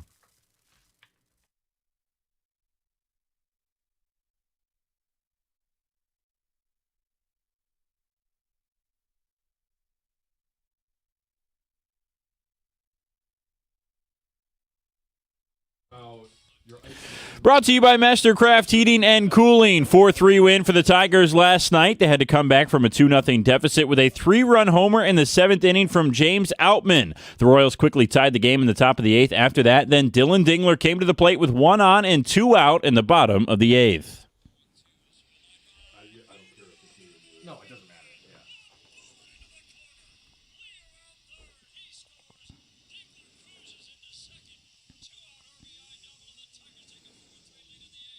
That would be the final score. Detroit would hang on for the win, ending the game with a 3-6-1 double play in the 9th. Tigers are now 49-54 on the year. They're 6 games back in the division and 4 back in the wild card. Tarek Skubal will pitch in Game 2 tonight. That's at 6:40 here on 97.1. He spoke to the media yesterday about the trade deadline, his comments about his elbow injury and arbitration, and the Tigers' future as a team. He was asked if he wants to stay here this season, and he said yes, because he wants to win it all.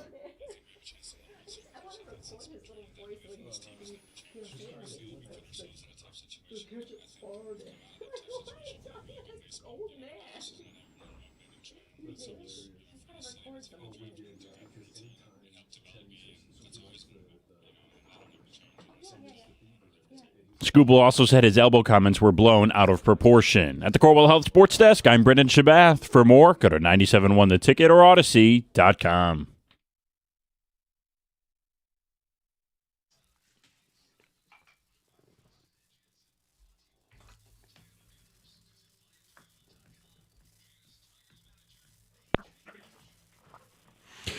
AJ, I don't know if you heard us at the end of that last segment there. You were already on the line, but we were having a conversation about hot fudge sundaes. Would you rather talk what you want on your hot fudge sundae or anything Tarek Skubal?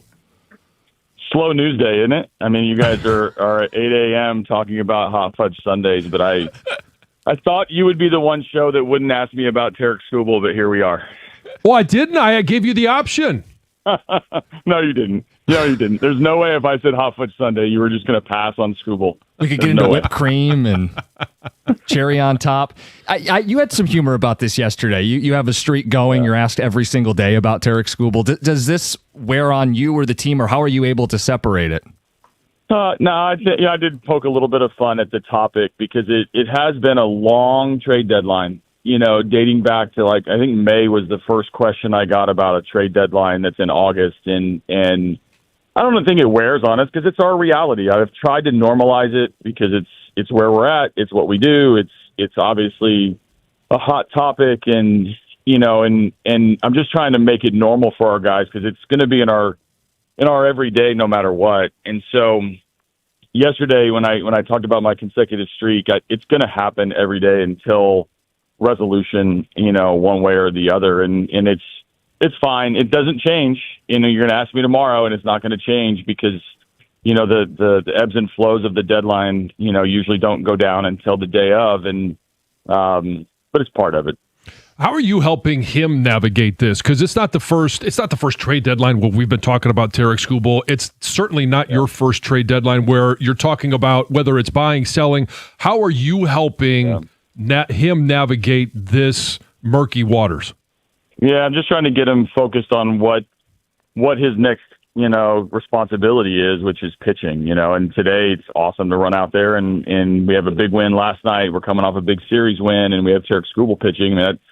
We feel good as a team, and just trying to shift it back towards our team and winning, and much less about speculation, guesses, things that are out of all of our control. We're literally trying to simplify it down to what's his routine, get to the next game, what can he do better, what's the game plan against these guys tonight, a Kansas City team that is a different team than he's faced in the past, just given some of their injuries and where their team's at. So the more I can make it about baseball and less about, headlines or tweets or social media or speculation, the more normal it is for him. Yeah, he missed that stretch in May, and obviously there were some comments that he wanted to clarify yesterday about when he knew there was an issue and did arbitration play a factor in it. As the manager, how did those comments land to you? I didn't really make much of it just because I know the person and listen, Tarik and I are close, and I think, he's been an open book for you guys and for all of the media. And as he's exploded onto the scene with the success he's had, he's lived a very public life. And so I think he was just sort of openly talking about reflecting. Now, when you reflect back on things, if you take it in real time right now, sure, it can get blown up, and anything Tarik does right now is blown up, whether it's an emotional reaction on the mound or a comment or, his name's in the media every day. So I just, I didn't make much of it. I poked fun at him a little bit of a topic that's growing, but I didn't think much of it because I know what his preparation's like and what he intended to talk about in real time was like reflection, not real time decision back then. Seventh inning yesterday, Outman's at the bat, 2 outs, 2 on. What's going through your mind for a guy that has struggled at the plate, but when he's made contact, it's been impactful?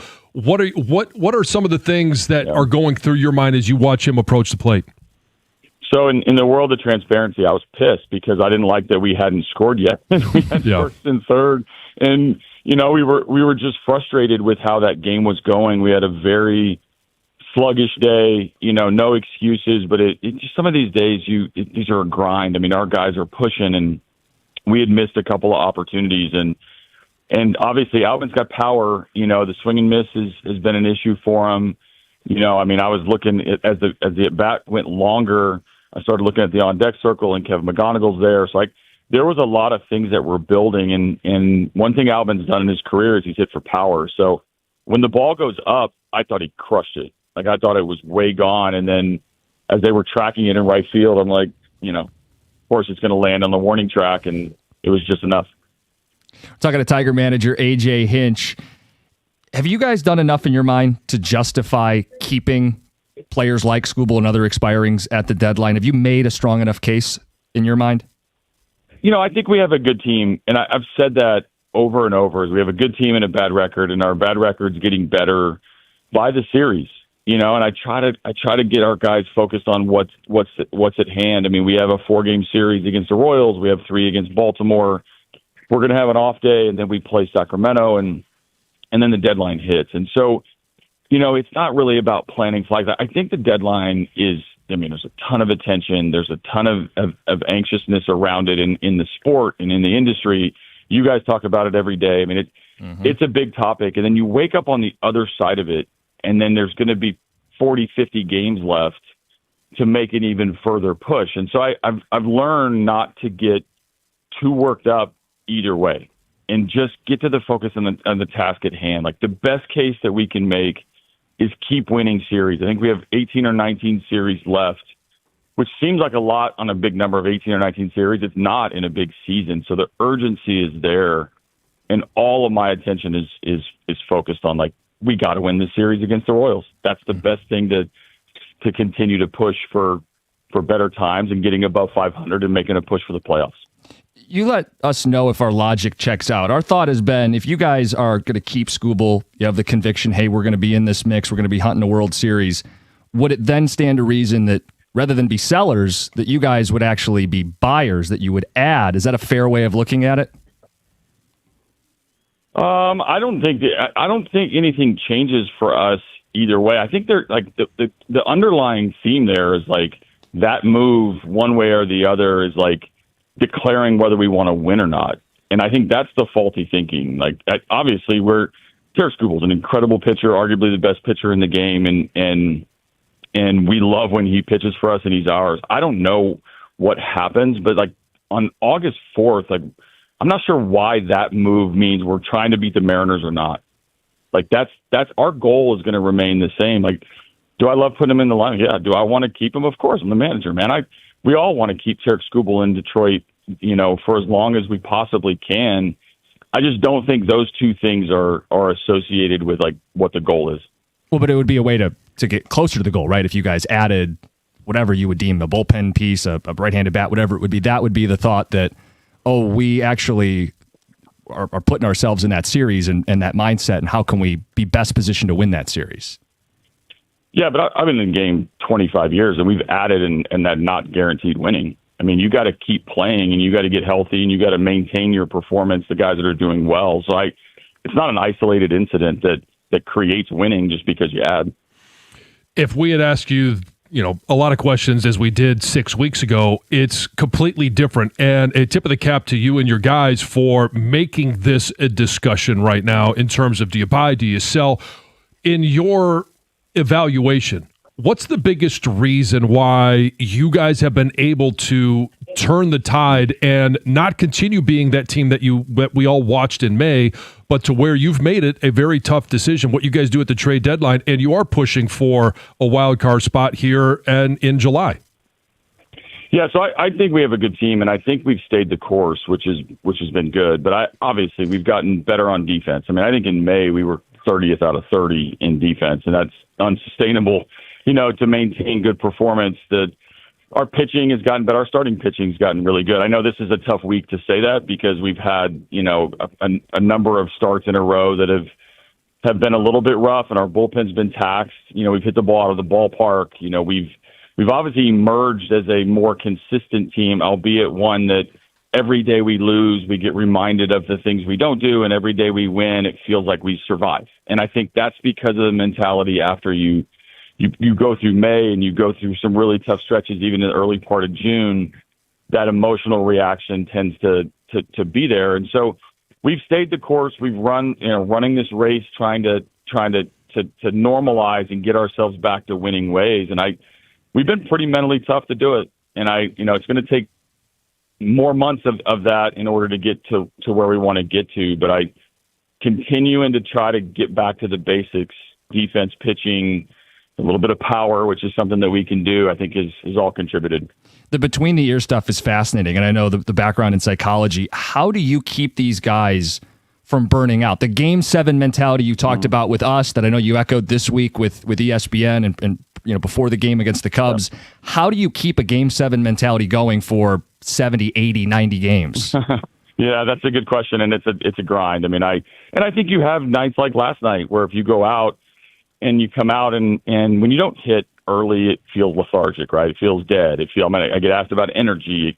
There's just an understanding of like how the ebbs and flows of these seasons go. And you're going to have some good games. You're going to have some bad games. How'd you feel at the end of the 11-2 game? I used 2 position players at Wrigley Field, 40,000 people like screaming at me, pissed off that they're having to watch position players pitch, but we bounce back and come with a really good win. And I think part of that is just keeping yourself grounded with where you're at and not getting too worked up either way. It's not always the most popular way is not to ride the emotional roller coaster. I'm sure you guys get callers, you guys, me, we all have emotions. Yeah, we all are. And I think the more I can can kind of take that away from the team and shield the team from that, the better we'll play faster. So after a bad game, we got to flip it to the next day. And it's, we've gotten good at it because we've stayed that way for a number of years now of how we run our system. We talk about your pitching all the time, and most of it is a focus on Skubal. And when Valdez has a game like he has the other day, obviously that's a part of the conversation. But Kiner Montero has been so consistent throughout the year. Just tell us a little bit about how he has become the pitcher. I heard another show talk about he's been in the organization for 11 years. And we talk about McGonigal, we talk about Max Clark, we talk about all these different guys that have this hype around them. Why are more people not talking about Kiner Montero? Probably just because it's been a slower ramp. He wasn't huge on prospect lists. He wasn't, and it's sort of a rocket ship through the minor leagues. He's gone steady to steady, level by level. It started with delivery, then it started with pitch mix, then it started with a little bit of experience. And if you remember when he got up here, he was pretty erratic. He was energetic. He was, there was a lot of energy around him, and he just couldn't command the ball. It was a lot of high pitch counts. It was a lot of 3-ball counts. And he's just sort of rounded into form over the last couple of years. I think things like playoff appearances, the WBC, the shuttle that he rode the last 2 years, it's all sort of been an ingredient to getting him, being a better player. And he's got tremendous makeup. Like, this guy will do anything that's asked with no questions asked. And I think that's an underrated skill, so to speak, or at least an underrated characteristic to allow him to be adaptable. This year we were not going to send him out, and sending him to the bullpen felt like a crime. Like, he didn't deserve to go to the pen. We had a lot of starters, and yet he goes there and ends up closing out games and coming in extra innings. And oh, by the way, somebody got hurt. Now you're back in the rotation throwing 6 innings or whatever at Wrigley Field. It's a tremendous story, but it's a tremendous testament to development and players growing up. He's Tiger manager AJ Hinch. We talk every couple of weeks, so that means the next time we talk to you, there will be no deadline questions. I bet there will be. AJ, thanks. AJ. See you guys. It's 97.1.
Brightside Dental, it's the community dentist, the people that I go to see. Cleanings, fillings, whatever I need done. If you've been dealing with problem teeth, let me tell you about Brightside. You've been skipping foods, hiding your smile. Let's get your life back. And forget about dentures. There's a better solution. Brightside offers all-on-4 dental implants, where you replace a full set of missing teeth using just 4 implants.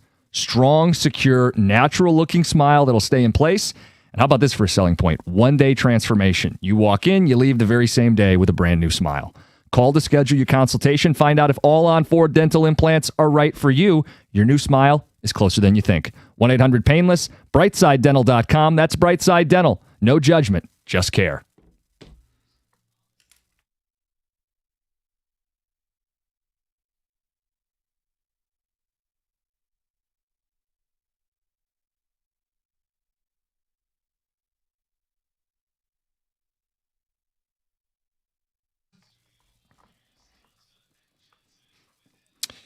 I do have one regret from the AJ interview. Yep. It didn't get his Sunday order at the end. I don't know, man. I tried to give him an out at the beginning. He has to be, and the texters are the same way. OMG, enough with Scooble. I want people to know we feel the same way. Yeah.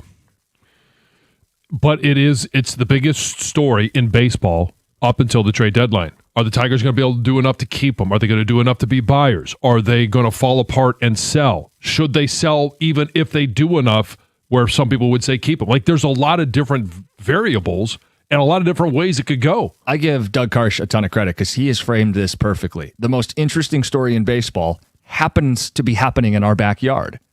So it's all of the hypotheticals, which I know players and managers loathe to get into, but it makes for day-to-day interesting conversation, and there's always something new. We earlier in the show played some of Tarek Scooble's tense interaction with the media yesterday. If you missed it, go back on the rewind. We talked through it. But you're right, John. It's the possibility of what if they win the next 6 games and win every game on this homestand? Mm-hmm. Do they feel conviction? Do they keep Scooble? Does that mean they keep Scooble and buy? AJ non-committal, I get it. It's not his final say, right? But that's a consideration. What if they lose the next 3 games to the Royals? What if they can't truly get back into this? The right organizational move, big picture, is not to be fixated on the day-to-day, but to consider what's healthy for the organization. The mature move is to trade Tarek Scooble, right? All of these variables that play in. And what does the team look like if they sell? Well, 2 years ago, they didn't mope. I know that's the concern. What's the clubhouse going to say if you trade one of your guys while you're even kind of in it? Well, 2 years ago, they didn't mope. Give AJ and the guys in the clubhouse credit. They're pros. They got to go out and play anyway. There's just so many different variables here. And it's all stemming from the fact that he's a pending free agent. If he had a deal done, we're not even talking about selling. But because his deal is up, because the team hasn't been consistently good, and they didn't die in May, they didn't fall apart, so there's not a clear answer. I mean, at least as we sit here, I think they are very much still letting this play out. Yeah. I know you have your opinion and I have my opinion, but I think from the team standpoint, this is a shade of gray. Right. And it may be decided by the offers that they get. And if it's, hey, it is a seller's market, so you should be able to get a really good return.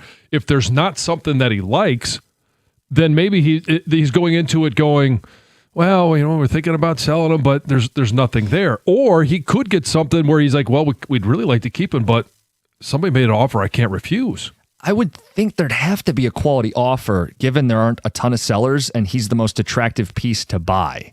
And I'd have to imagine someone's offering more than a draft choice, because that's what you'd be losing him for, a draft choice. Right. Yeah, and there's no question. Yes, somebody's going to offer more than draft picks. So I think there will always be an incentive to trade him.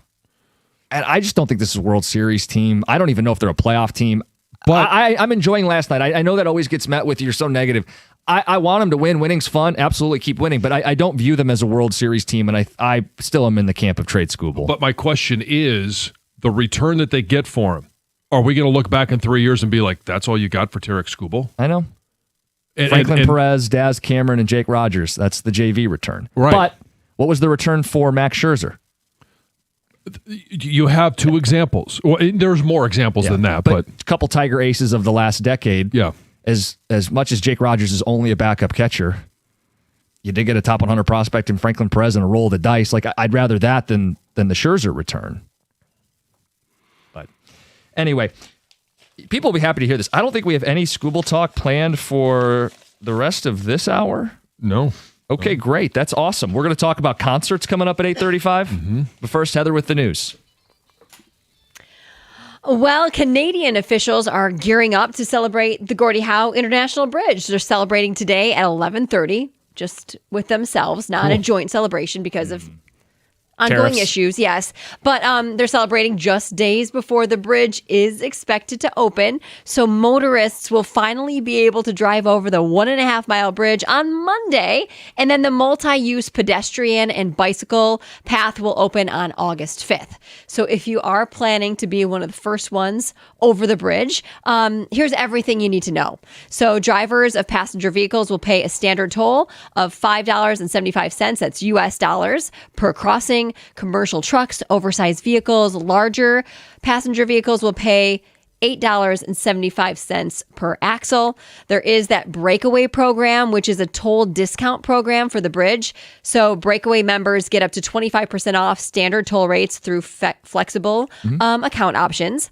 The bridge has, quote, advanced toll lane technology that offers different payment options and easy to read signage to keep traffic moving, wait times low, and your journey seamlessly so you can cross with confidence. There's 6 traffic lanes on the bridge, 3 going in each direction. So hopefully everything will run and move smoothly, and Yeah.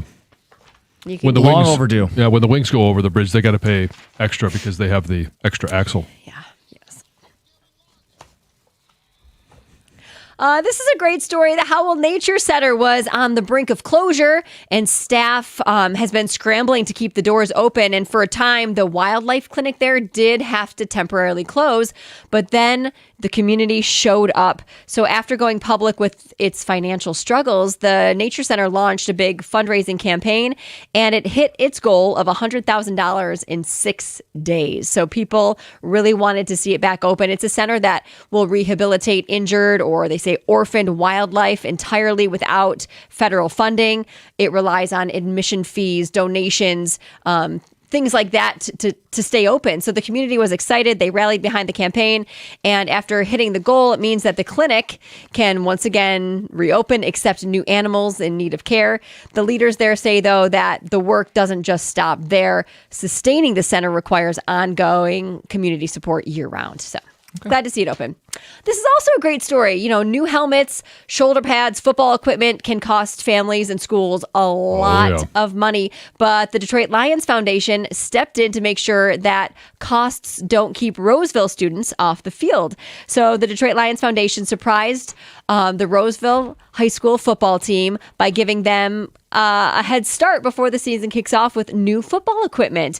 The players said they were surprised and excited. They say it couldn't have come at a better time because they described their equipment as being like deteriorated well past its prime, that they'd be in practice and the old sleds would fall apart right in the middle of practice. They have to go do something else. And the coach said basically the same thing, that donations like this help make sure every student has the opportunity to play, and they are very appreciative That's of this. awesome. So very Tip cool. of the cap That's to the Lions awesome. for Yeah, that. good yeah. on the Lions. Yep.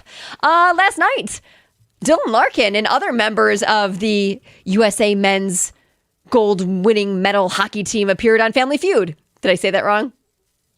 Gold medal winning? Gold medal winning. That's right. Yeah. Yeah, Yeah, you're good. And they were competing against the USA women's Olympic hockey team, which gold is medal winning. gold medal winning as well, which is pretty cool. They were all there to raise money for the USA Hockey Federation. And Larkin's getting a lot of Blowback. People are laughing. low back, but good. It's Not all in a good bad way. nature. It's Yeah, good yeah. nature. It's a because this game always show. happens on a game show where you can't think of the words you want to say, and that's kind of what happened to him when Steve Harvey asked him to name something that people hang from their rearview mirrors.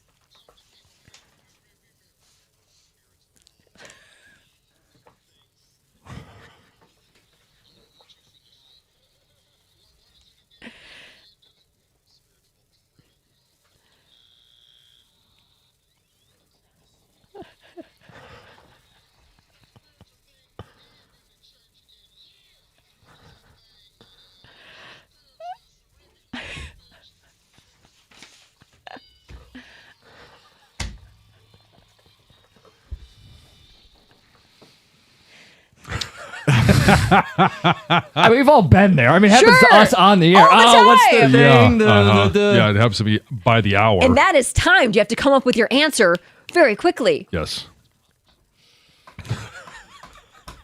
Well said. All right, that's Heather with the news.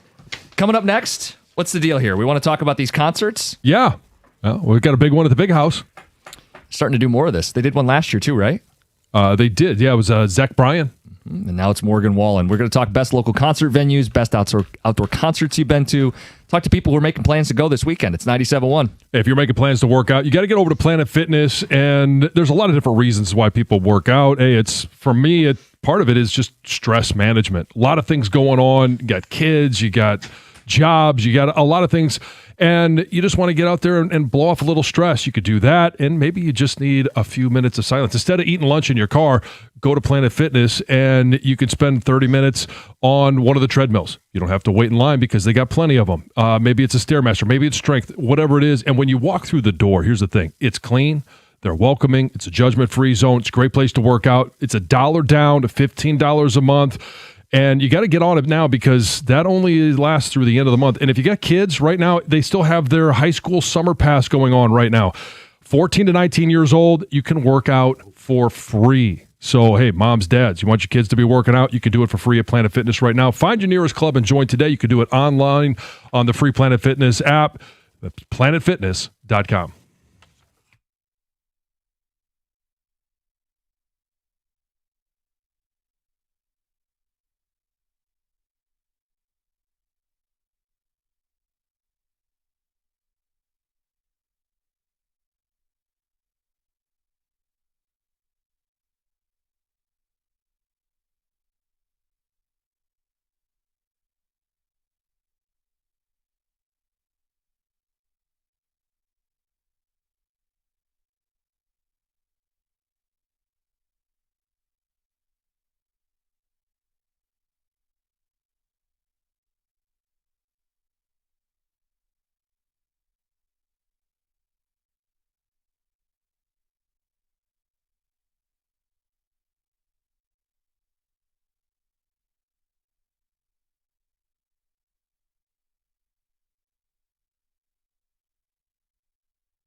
blown out of proportion, maybe. I don't know what the lie or the falsehood or not truth was. I don't think anybody said he denied one. I just don't think he didn't. It sounds like he didn't seek treatment. Yeah, the quote from Tarek Skubal, not anonymous sources, not sources say, the quote from Skubal in The Athletic, I probably should have gotten MRI in January, but there were other factors in play. I was going through arbitration. The decision by the organization to take me to court probably had some impact subconsciously.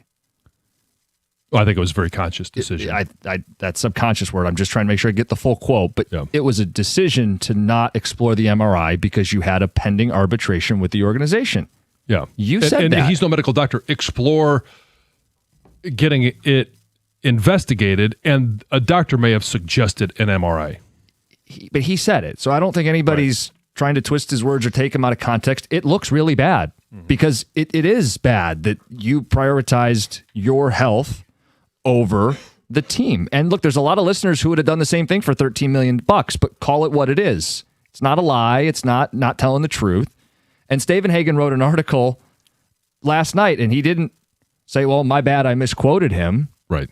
He said, well, it went firestorm on talk radio and social media. Don't point the fingers at fans. I thought you said we weren't going to talk Skubal anymore. The longer conversations in the Odyssey Rewind. Let's talk about this weekend. Yeah, big concert at the Big House. Morgan Wallen. And we had at the cookie jar, who is going to be on the walkout with them. But I walked into that one. The question, though, that we want to ask everyone, because there's a lot of people that have been to nearly every venue, and there's some that maybe aren't as big as others, but what is the best venue in the Metro Detroit area? And I would include Ann Arbor in that because that's the concert we're talking about at the Big House. What's the best venue for a concert? What's the best one that you've been to and seen a concert? And I'm really curious about the Big House because they did one last summer. Yeah, and I didn't go. We know what it's like for football games. How does it work for concerts? 100,000 people in there. Mm-hmm. I know, Heather, you can stump for Pine Knob. Oh, for sure. I mean, I've been going to Pine Knob since I was a kid for concerts. I haven't been to a ton of venues for concerts. I've been to like LCA, Comerica Park, Ford Field. I've been to those, but not a lot of smaller venues. I mean, as far as outdoor venues go, there's Meadowbrook. Right. Freedom Hill, I think I've been to for a smaller concert. And then I'm sure there's others, but I'm not even aware. I would stump for Pine Knob, and I've done it I've been there to watch a concert on the lawn. Sure. Mm-hmm. Also in, up closer in the seats. Mm-hmm. And it's a more, whenever you're talking about a smaller venue, and that's how I think you would compare like LCA to Ford Field. It's a smaller venue and you're closer. I just love the outdoor, hopefully it doesn't rain, but the outdoor atmosphere that is Pine Knob. Plus even if you're in the lawn, you're closer. I love a good lawn ticket. Mm-hmm. Mm-hmm. I mean, we'll go because we live so close. We can sometimes just go. We go to the box office right there night of. Oh, really? And can get lawn tickets if it's something we kind of want to see but don't care as much about. Like you wouldn't be able to do that with Jack White this weekend. I don't think so. They're probably all sold out. But I did see in the article that there were some lawn tickets available. You'd have to be there right away. You have to go to the box office and get there early. But we would do that. I like being outdoors. I like the outdoor atmosphere. Yeah, the last concert I went to was Comerica Park. Saw Green Day. Yeah. It was great. I loved it. The outdoor concerts, the move, especially when we get into the good part of the calendar in Michigan. Yeah, yeah. I think it was a Zac Brown band that I saw at Comerica. I saw Eminem there once. Okay. Yeah. A while ago. Was it good? Yeah. Okay. I've seen the Dave Matthews Band at Pine Knob. This is going way back, but Willie and Waylon, back when I was in college, Hank Williams Jr. Mm-hmm. I just love that it's just much smaller, and that's kind of what I like about it. Tex says the Big House is terrible for concerts. Went last year. It's too oversold, too packed. Pine Knob is by far the best. It's one of the best in the country. Oh, wow. And another says they're not going to get 100,000. They'll probably get 150 combined between the two shows at the Big House. I think that's what the article said that we talked about the other day. So the goal is not to sell out every seat of the big house, or is it? Do they section it off is what I'm asking. No, they do it in the round. Yeah, there's got to be a portion. Yeah. So that everyone has good viewing. Well, so that's why some of the artists don't want to do it. They don't like doing concerts in the round. So that where you're surrounded by the crowd. I don't know what it is ultimately going to look like. How many seats that would typically be seated aren't going to be because of, well, if it's lights, if it's effects, if it's speakers, whatever it might be. But how many, I don't remember back when Zach Bryan did it, how many were there for both of those? I don't know. I don't remember. Yeah. Anyway, you got 3 concerts of note, right? You've got Morgan Wallen, Jack White, Flo Rida. Florida. Flo Rida? Yeah. Florida's going to be the artist that performs after the game tonight. Yes. Oh, yeah. Cool. Fun. So, yeah, it should be a lot of fun. Yeah. And out of respect, I will say Flo Rida. That's just what I tell my kids. Florida? Yeah, Florida. And then when you and then every time we go to Florida, I say it's Flo Rida. Such a dad move. Let's go to the phones. Greg in Clawson, good morning. You're on 97.1. Hey, guys, if you guys want a great smaller venue, any of my fellow metalheads or hard rock aficionados, the Machine Shop in Flint, hands down. Okay. Tell us about it. Hands down. Yeah, huge bands will roll through there. It's, big bands on big tours playing big stadiums will take a day out to go there. It's about 500 person capacity. And when you leave there, your ears are ringing for 2 days. It's awesome. Oh, gosh. How far in advance do you know who the artist is going to be? Or is it kind of, hey, you show up and... Oh, no, it's billed. They're booked out, I'm sure, 6-7 months ahead of time. Okay. But, I mean, you get some really big acts who make a pit stop just to go play the Machine Shop. Wow. Okay. Yeah. Cool. Didn't even know about it. I was to say, you put it on our radar. Yeah, if there's something you like, get there. It's worth it. Yeah. Have a good weekend, guys. Hey, thanks Greg. You too. Text says Morgan Wallen concert is not going to be in the round. The stage is going to be in one of the end zones. Yeah, I'm looking at a picture of it right now. So the stage is here. Okay. But they're still selling seating right behind the stage. Those are probably the worst seats in the house then, right? Well, $608 for 2 tickets next to each other. So it's going to be in the south end zone. Wait, $608? Yes. To sit behind the stage? $608 to sit directly behind the stage. Wow. Hey, if you got it, good for you. But $245. What's the most expensive price that you're seeing? Available now? Yeah. That's $608. I mean, obviously, I don't know if people can set their own price on here. StubHub. Sure, yeah, if they're going to resell the tickets, they can. Hope no one's going on a first date there.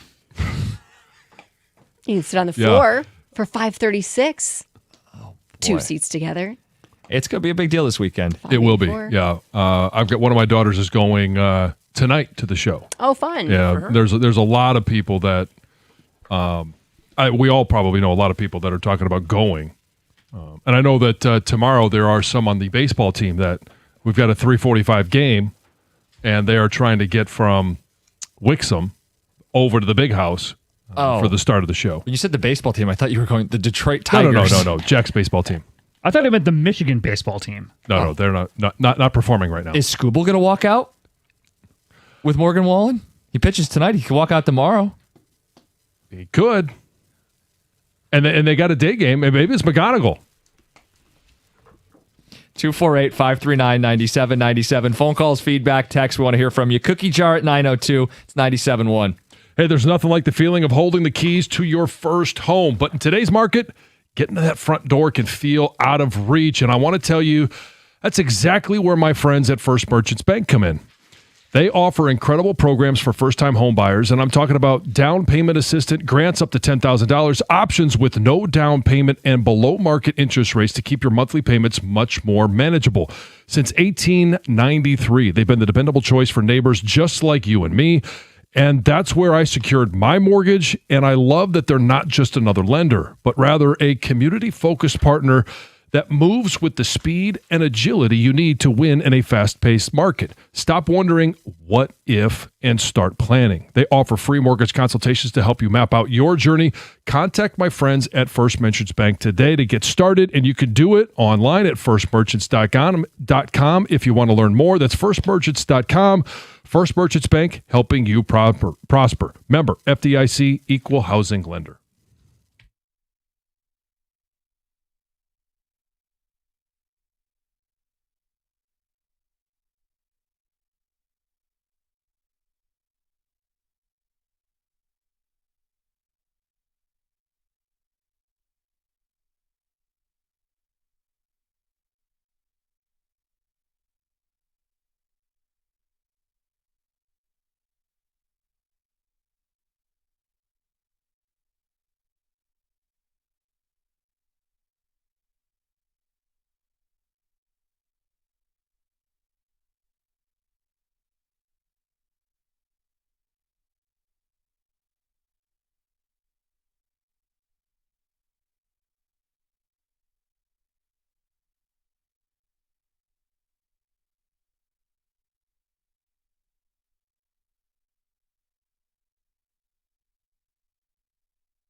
We are talking concerts. 3 notable ones this weekend, right? Morgan Wallen at the Big House. Pine Knob is going to host Jack White. and Float Rida after the Tiger game tonight. Talking outdoor concert venues. People are sending in some of their favorite indoor venues in the area, too. Like Fox Theater is by far the favorite on the text. Yeah, Fox Theater is a good one. I've seen a couple of performances there. I've seen comedians there, and I'm sure you could go and see a. Yeah, I saw Tim Allen there, and I've also seen who's the big guy that lost all the weight? Jelly Roll. Jelly Roll. Yeah, Oh, it was. saw him there as well. Yeah, I think that was a 97.1. Production or an Odyssey cool. production. Sound Space, something like that. Some of the texts coming in for Morgan Wallen and the show tonight. People are not loving the venue. Went to Zach Bryan last summer, one of the worst concert experiences of my life. Hours in traffic getting in and getting home. Another person wonders why that's the case. Why is parking an issue? 110,000 people for football season, 75,000 each day for Morgan Wallen. It shouldn't be that bad. Doesn't make sense. That's from Phil. Well, I don't think that the golf course is open for. I don't know that to be 100% true. I would imagine it wouldn't be open for parking, but it's also, 10,000 of those people are students. They walk and they're there. walking to the game. The other people that live around are walking to the game.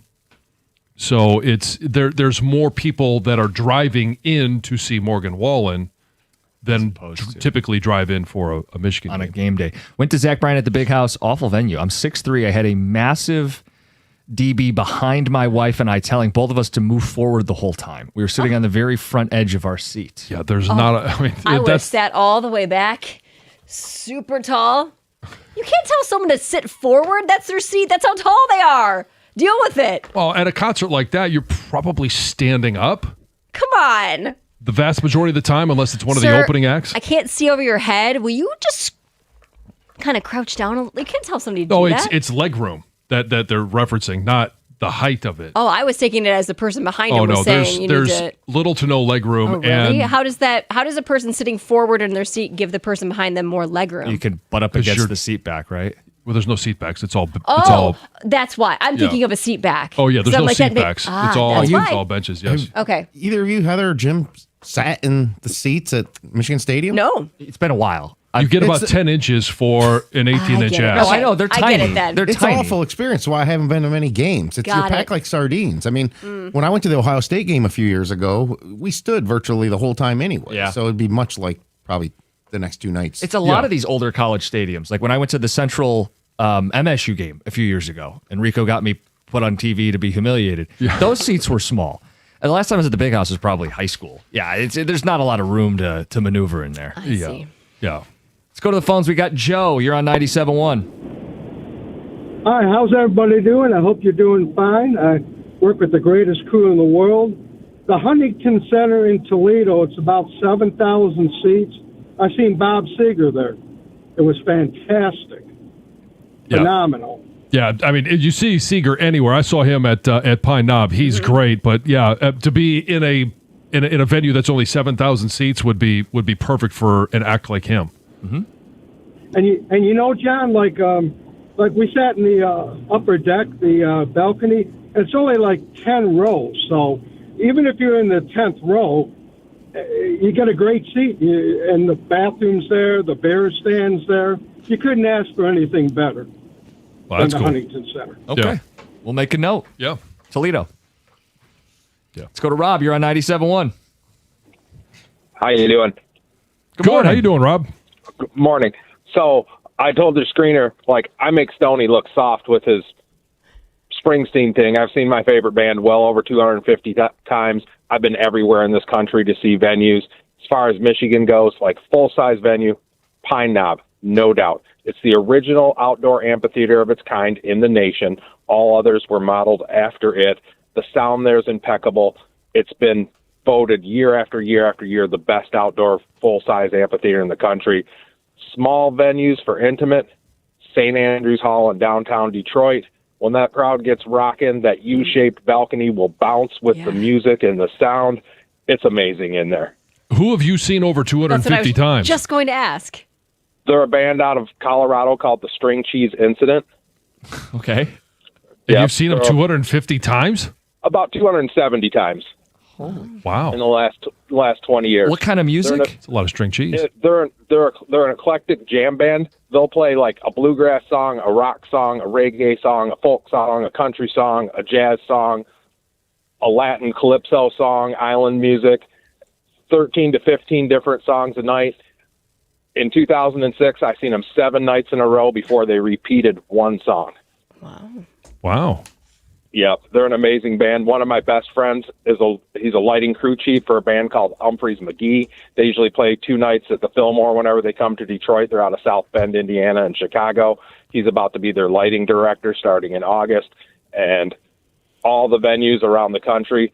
You got some similar stuff, but there's nothing like Pine Knob. And as far as mid-size venues in the state go, the Fox Theater is the best. It's so beautiful. It's so elegant, So the string cheese incident, what's your favorite song?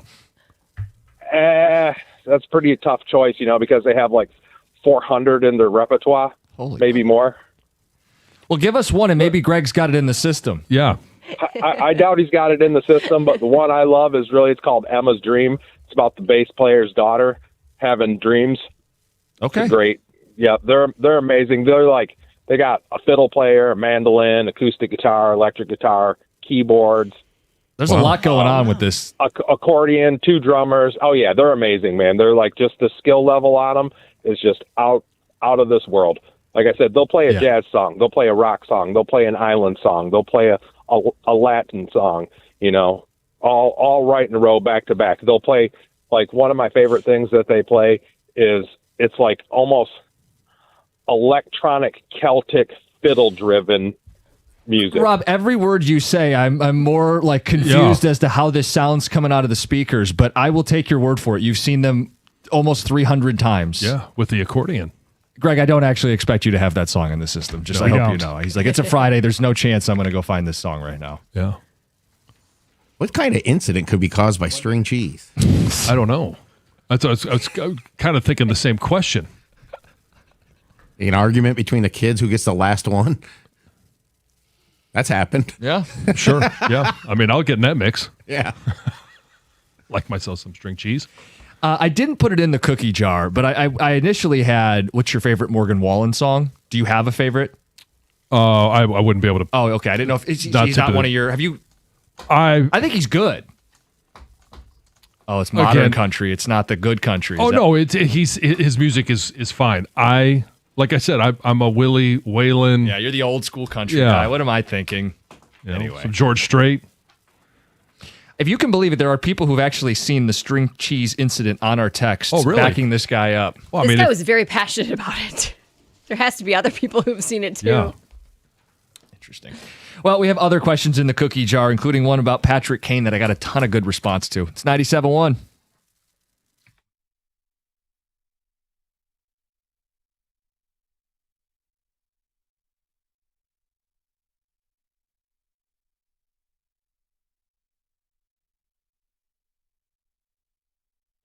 Brought to you by Hamilton Chevrolet. The Tigers beat the Royals 4-3 last night in the series opener. Detroit fell behind in the 6th inning after a 2-run homer from Isaac Collins. James Outman quickly gave the Tigers the lead with his 4th homer of the season in the 7th inning to make it 3-2. The Royals tied things in the 8th before Dylan Dingler regained the lead with an RBI double in the home half of the inning. Then in the 9th, Kansas City threatened to flip the scoreboard with 2 runners on and 1 out. That's when Kyle Finnegan came in to face Salvador Perez.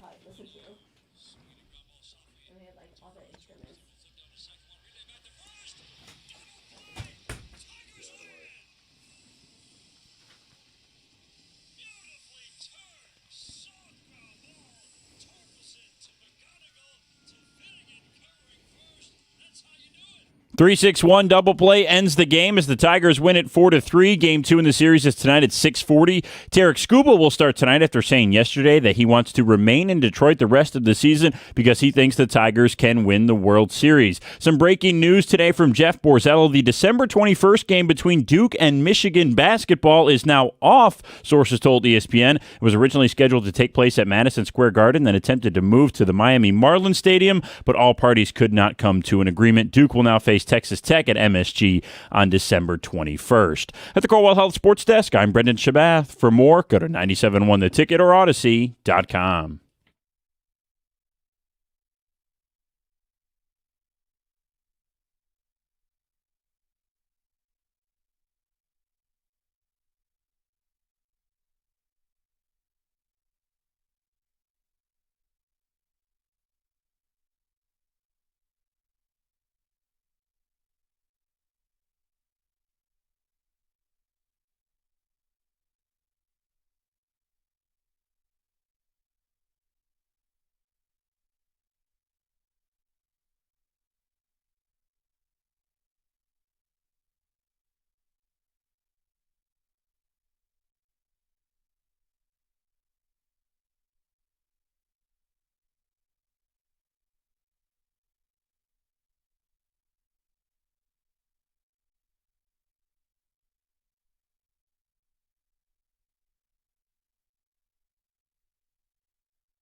talk about getting a new roof on your home. MyMichiganRoof.com. That's Shaner Roofing. Shaner Roofing windows and siding. They bring that 5-star quality to all the projects they do. A proven track record serving Michigan homeowners.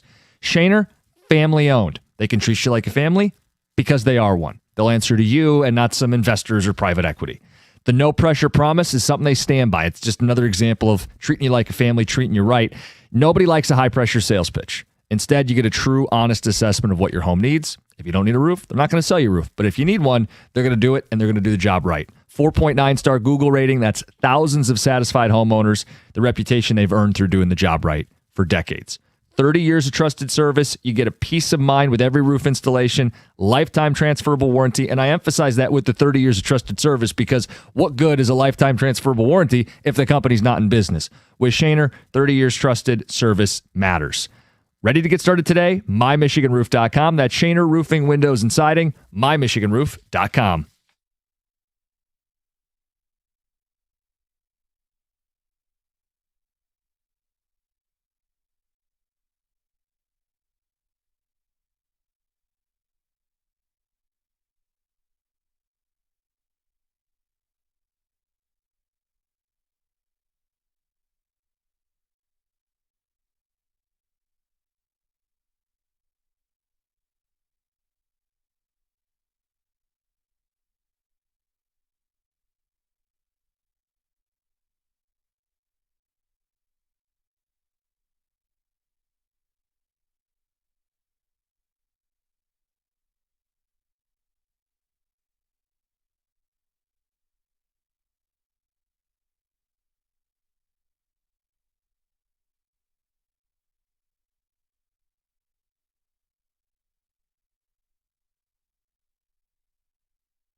You're ready to upgrade your ride, so let's go to Moran Chevrolet. Check out Michigan's #1 selling Chevy dealer 2 years in a row, and you'll see why. It's for good reason. Moran makes the car buying process super simple. You're always getting the best price, period. And that's on inventory that's actually available. They make the process super simple, get you on the road fast. Shop online, see what I'm talking about. MoranExpress.com or stop by. They're on Gratiot, just north of 15 Mile in Clinton Township. That's Moran Chevrolet, where you always get the best price, period. Chevrolet. Together, let's drive.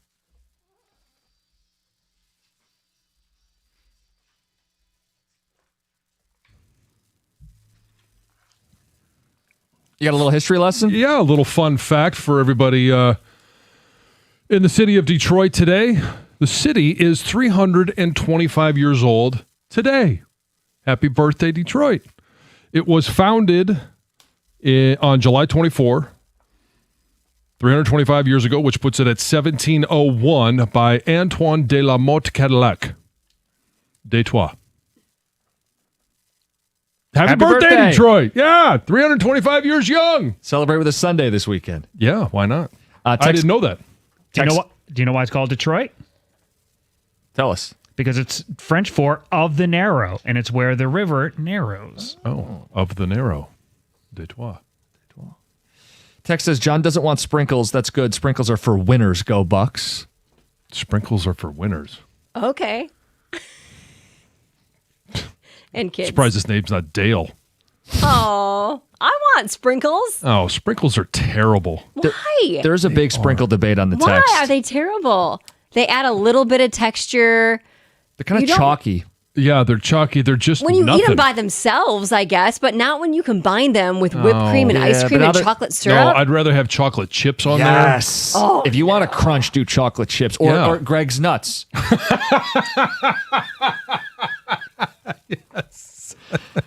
Yeah, I don't like either of those. So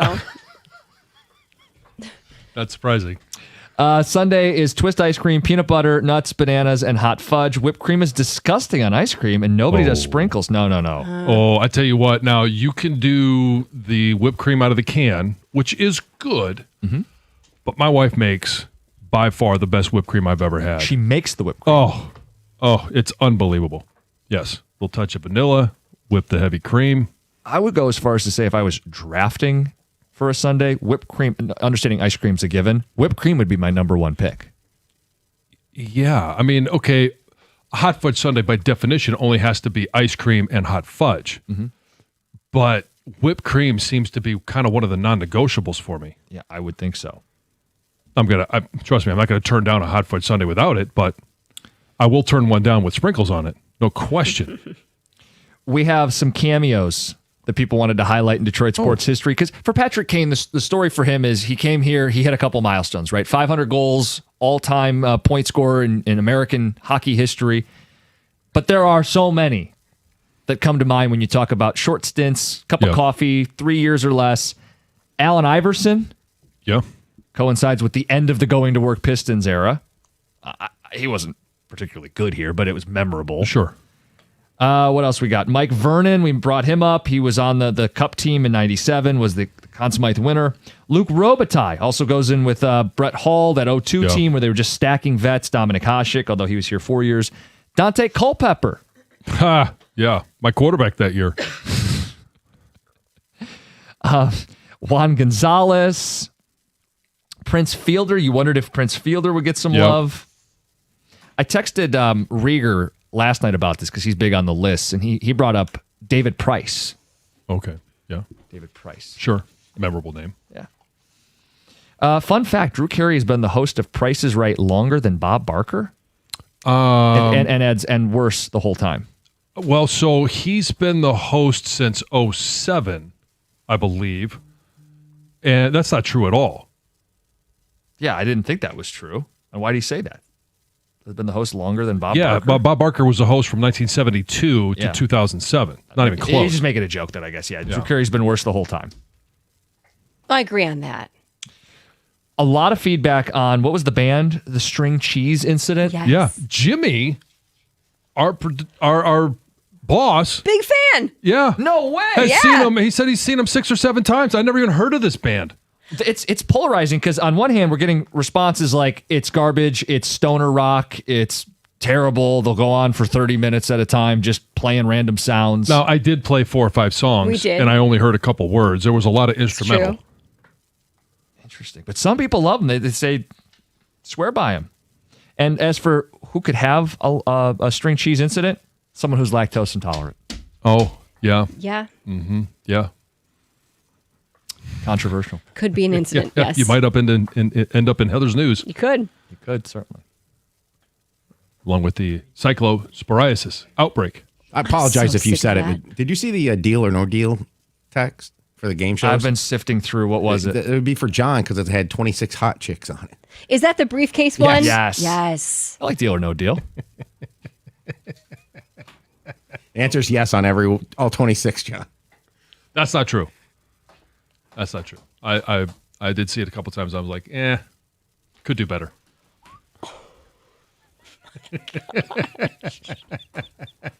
Oh my gosh. On that note, Who am I working with? Who do I sit next to every single day? My goodness gracious. You know. here's Heather with the news. Yeah. Let's talk Jake Paul for a moment. have to? Yeah, Come so on. he says I'd he rather might talk not Tarek be done Skubal. trying new sports during this appearance at Fanatics Fest. The boxer and social media star claimed that multiple NFL teams and coaches have already reached out to him about the possibility of starting a professional football career. So he told Front Office Sports that he believes making the transition would be quite easy, arguing that his athleticism, speed, hands, and work ethic would translate well into the NFL.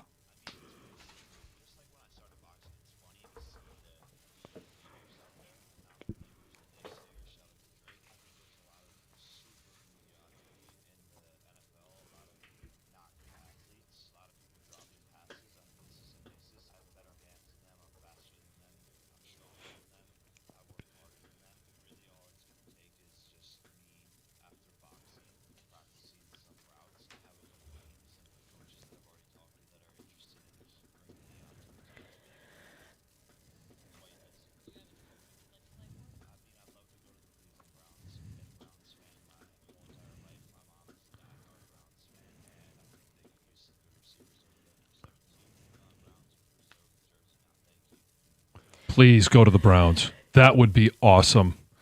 Please go to the Browns. Maybe Deshaun Watson could throw him some passes.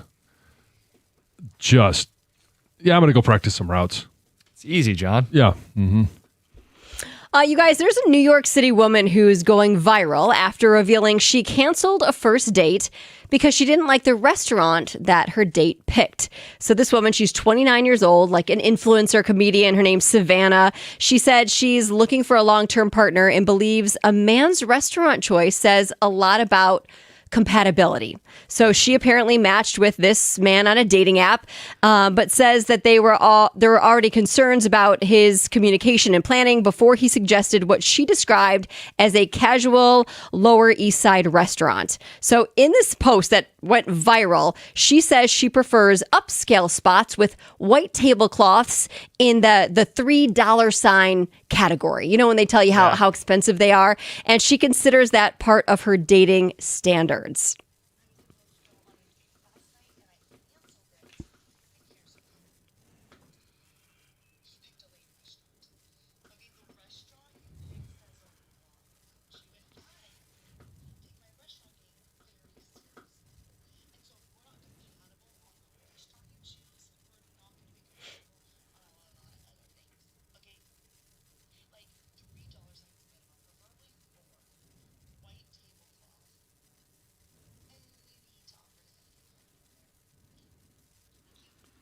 Yeah, you know what? Your voice and my ears are not compatible.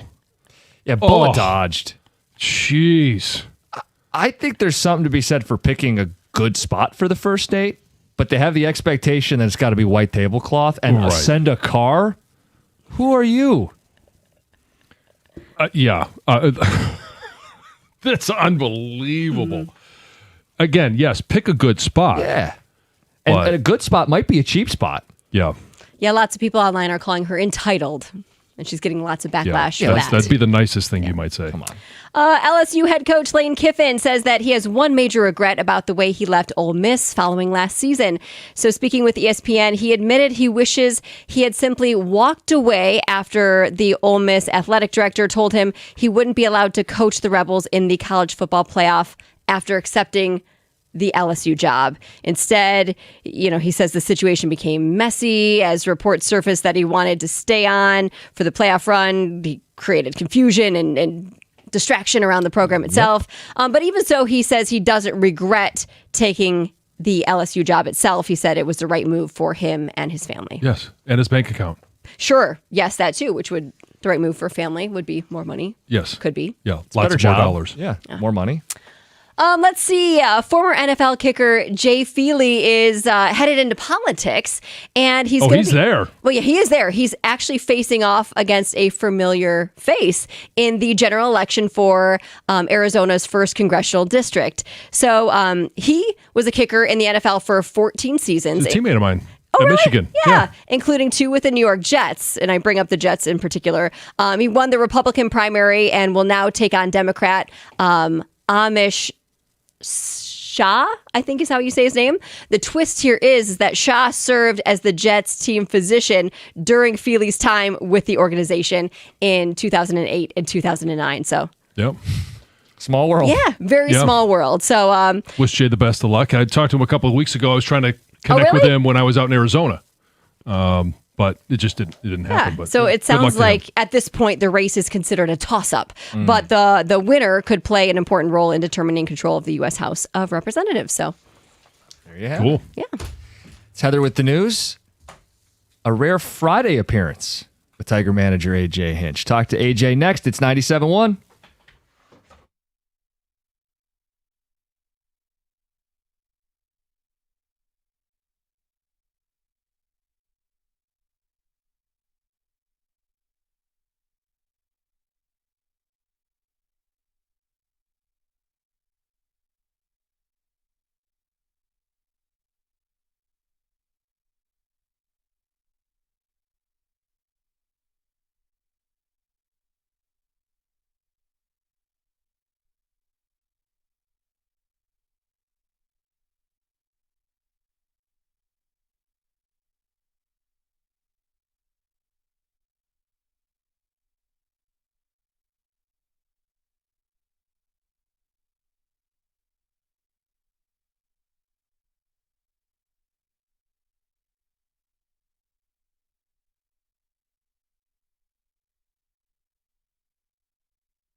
Hey, summer's finally here, weather's heating up, and you're probably planning vacations, backyard barbecues, all the fun things outside. But let me ask you a question. When was the last time you actually looked at your roof? Summer storm season is officially here, and you don't want a leaky roof ruining your summer plans. Don't wait for the damage to happen. Do what I did and call the pros at Rapid Roofing. They're fast, they're local, and they get the job done right the very first time. Beat the summer rush and secure your peace of mind. Call Rapid Roofing today, or you can find them on the web at rapidroofing.com to schedule your free inspection and lock in your appointment. That's rapidroofing.com.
AJ Hinch gave us a few of his thoughts. Mm-hmm.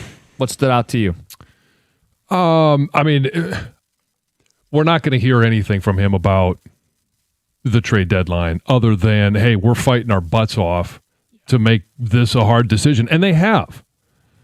And it's logical to think if you're buyers and you get more good players, you're going to be better after the deadline than maybe you were before it. Yeah, that's what I was getting at. And I know he's not going to make a promise. First of all, he's not the one trading the players. That's the front office led by Scott Harris. But that was my whole point. Like, if you guys are, hey, we're keeping the guys, we've seen what we need to see, we're in the fight, logically, then, like, yeah, you would go add reinforcements. Yeah, right? There's a reason buyers and sellers exist. Everybody wants to win, right? He said, like, it doesn't dictate whether we're going to try to win. No one questions they are trying to win no matter who's on the team. Right. But you got a better chance if you add. No, it doesn't promise you a World Series, but it gives you a better chance. Yeah, and then you start, if you want to go down the rabbit hole of, well, you know, what buyers has it actually paid off on, and it doesn't always work, to his point. Yeah, my question is more from a mindset. Right. The mindset of someone trying to make sure we can address all of our weaknesses as best we can, put our best foot forward as we try to win a World Series. If that's the conclusion they reach. Yeah. Which it still feels like it's in the air, right? We are, 10 days away-ish? I can't. 9 games, I think. Yeah. Where do you think he's pitching August 4? Detroit. Well, I don't know what road venue they're going to be pitching in. Right. He'll be a member of the Detroit for what Tigers. team? Yeah. Should have asked it. He pitches tonight, Tarek Skubal, and then he's scheduled to pitch next Wednesday at home against the Baltimore Orioles. Beyond that, I haven't mapped out off days or whatever. But I think my gut says he'll still be here, and it's not a decision I agree with, but I don't run the baseball team. How much of what they do between now and then is the factor? I would hope it's very little. Right, because you're talking about a very small sample size of, they've already played over 100 games. This is who they are, what they are. And yes, May was bad. They've played better. What do you expect them to be after the deadline? I think the next 9 games will help them feel better about their choice, right? Yeah. If they keep him and they're winning, they'll feel better about it. If they're losing and they trade him, they'll feel better about making that decision. But in terms of making the decision, I would hope it's bigger than what happens down the stretch here. So if schedule holds, Skubal pitches July 29th, last home game of the homestand. Yeah. They go to Oakland. They have an off day Thursday, 3-game series in the weekend. He wouldn't pitch any of those. They're off the Monday, the trade deadline. Days of rest, he would be eligible to pitch in Seattle that Tuesday. Or if they decide to just keep the rotation as is, he would get an extra day's rest and pitch the Wednesday. Yeah. In Seattle. 95 pitches or less. Unbelievable. Sometimes, man, the stories write themselves. They do. He could be pitching for Seattle. I don't know. I've been mentioned. I think unlikely, but sure, yeah. If he's not in Detroit. Where is he? Yeah. I continue to say the Brewers make sense for both sides. I'm not trying to concoct a trade solely for our benefit. I mean, I want us to benefit. Milwaukee has been this team that regularly wins 90 games or more. I think it's 5 of the last 6 years the way they're going now. Yeah. What have they done in the postseason?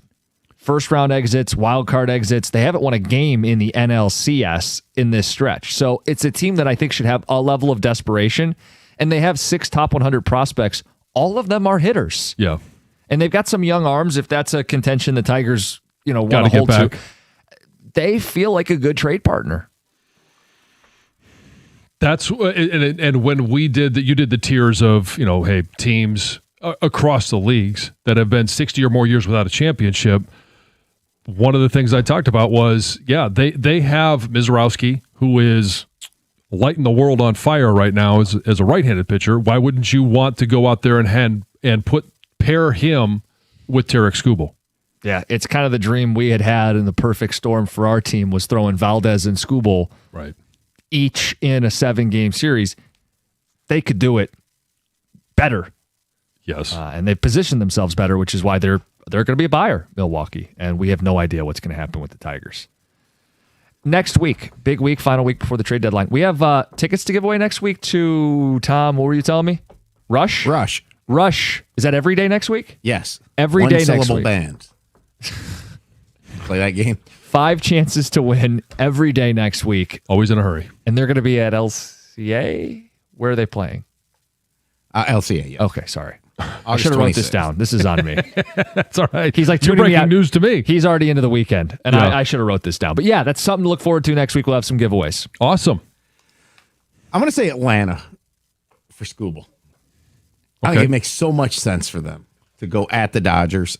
I think the Brewers are going to be comfortable with their pitching. I guess it depends how they feel about Mizorowski and what's he got left in the tank for the season, or do they start managing him? What's the Brewers farm system? Their top prospect's a pitcher, which may, if that report from this week was true, be the centerpiece of the deal. Yeah. Cam Caminetti. Yeah, that's their top prospect. That's Ken Caminetti's cousin. Oh. That's what I was looking up when you started peppering me with all these Rush questions. Okay, sorry.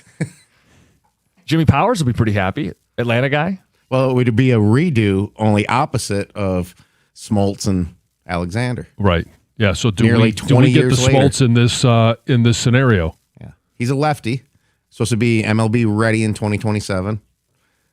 Okay. Jimmy's probably frothing at the mouth right now. To get Scooble on his Braves. Yeah.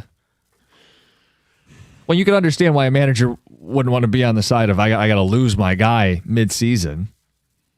You're the Tigers and Hinch. You're like, damn, I don't want to lose Tarek Scooble. But right, if Atlanta calls you up and says we're going to offer you a real return, and you have no real certainty you're going to make the playoffs, right, you do the right thing. Yeah, I mean that's the thing is you got to be able to get a return that if you're going to win this, and you got to look back in a couple of years and say, see, we actually are better off for what we did back in 26. Question: Cam Caminiti.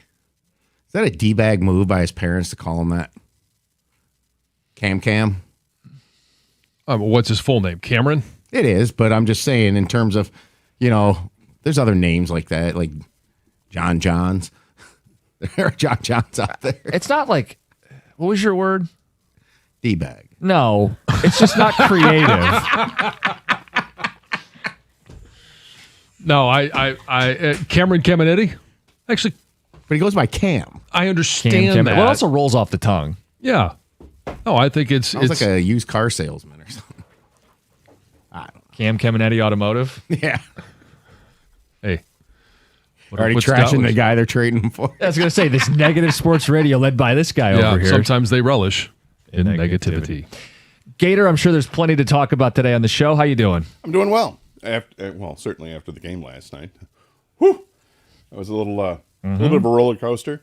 Please don't lose this team. Please don't lose this team. Please don't lose this team. And then to this starter too, by the way. Well, yeah. But hey, look, they put it together, and of course, the likeliest of heroes come through. So as we all predicted. Yeah. Well, it's either swing and miss or swing and gone.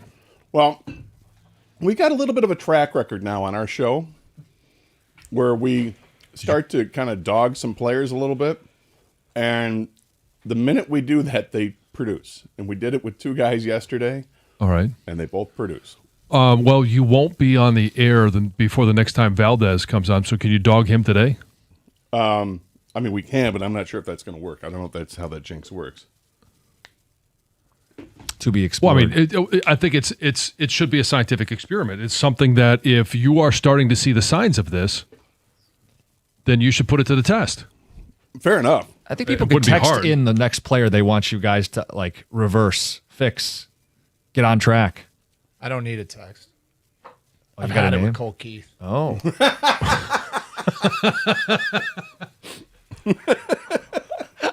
This guy. I mean, come on. Right? Come on. Let's Am I go, right or dude. am I right? Enough's enough. Yep. If only Jack Campbell could play baseball. No kidding. It's 97.1. I bet he can.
Happy Friday, everybody. On the eve of Detroit Lions training camp opening with the rookies reporting tomorrow, we got a baseball team that just keeps winning. We got sagas. We got sagas going on all around the place. And we got Heather back in studio. What'd you forget? She left her mic. She left her muff. Had to get her muff. You don't want to leave your muff in studio all weekend. Don't want to do that. Oh, come on. How are you this morning? I'm much better after last night's game. I mean, when the way it finished up, felt a lot better. I twice last night during that game, I yelled out an expletive, like the movie from the movie Team America. It was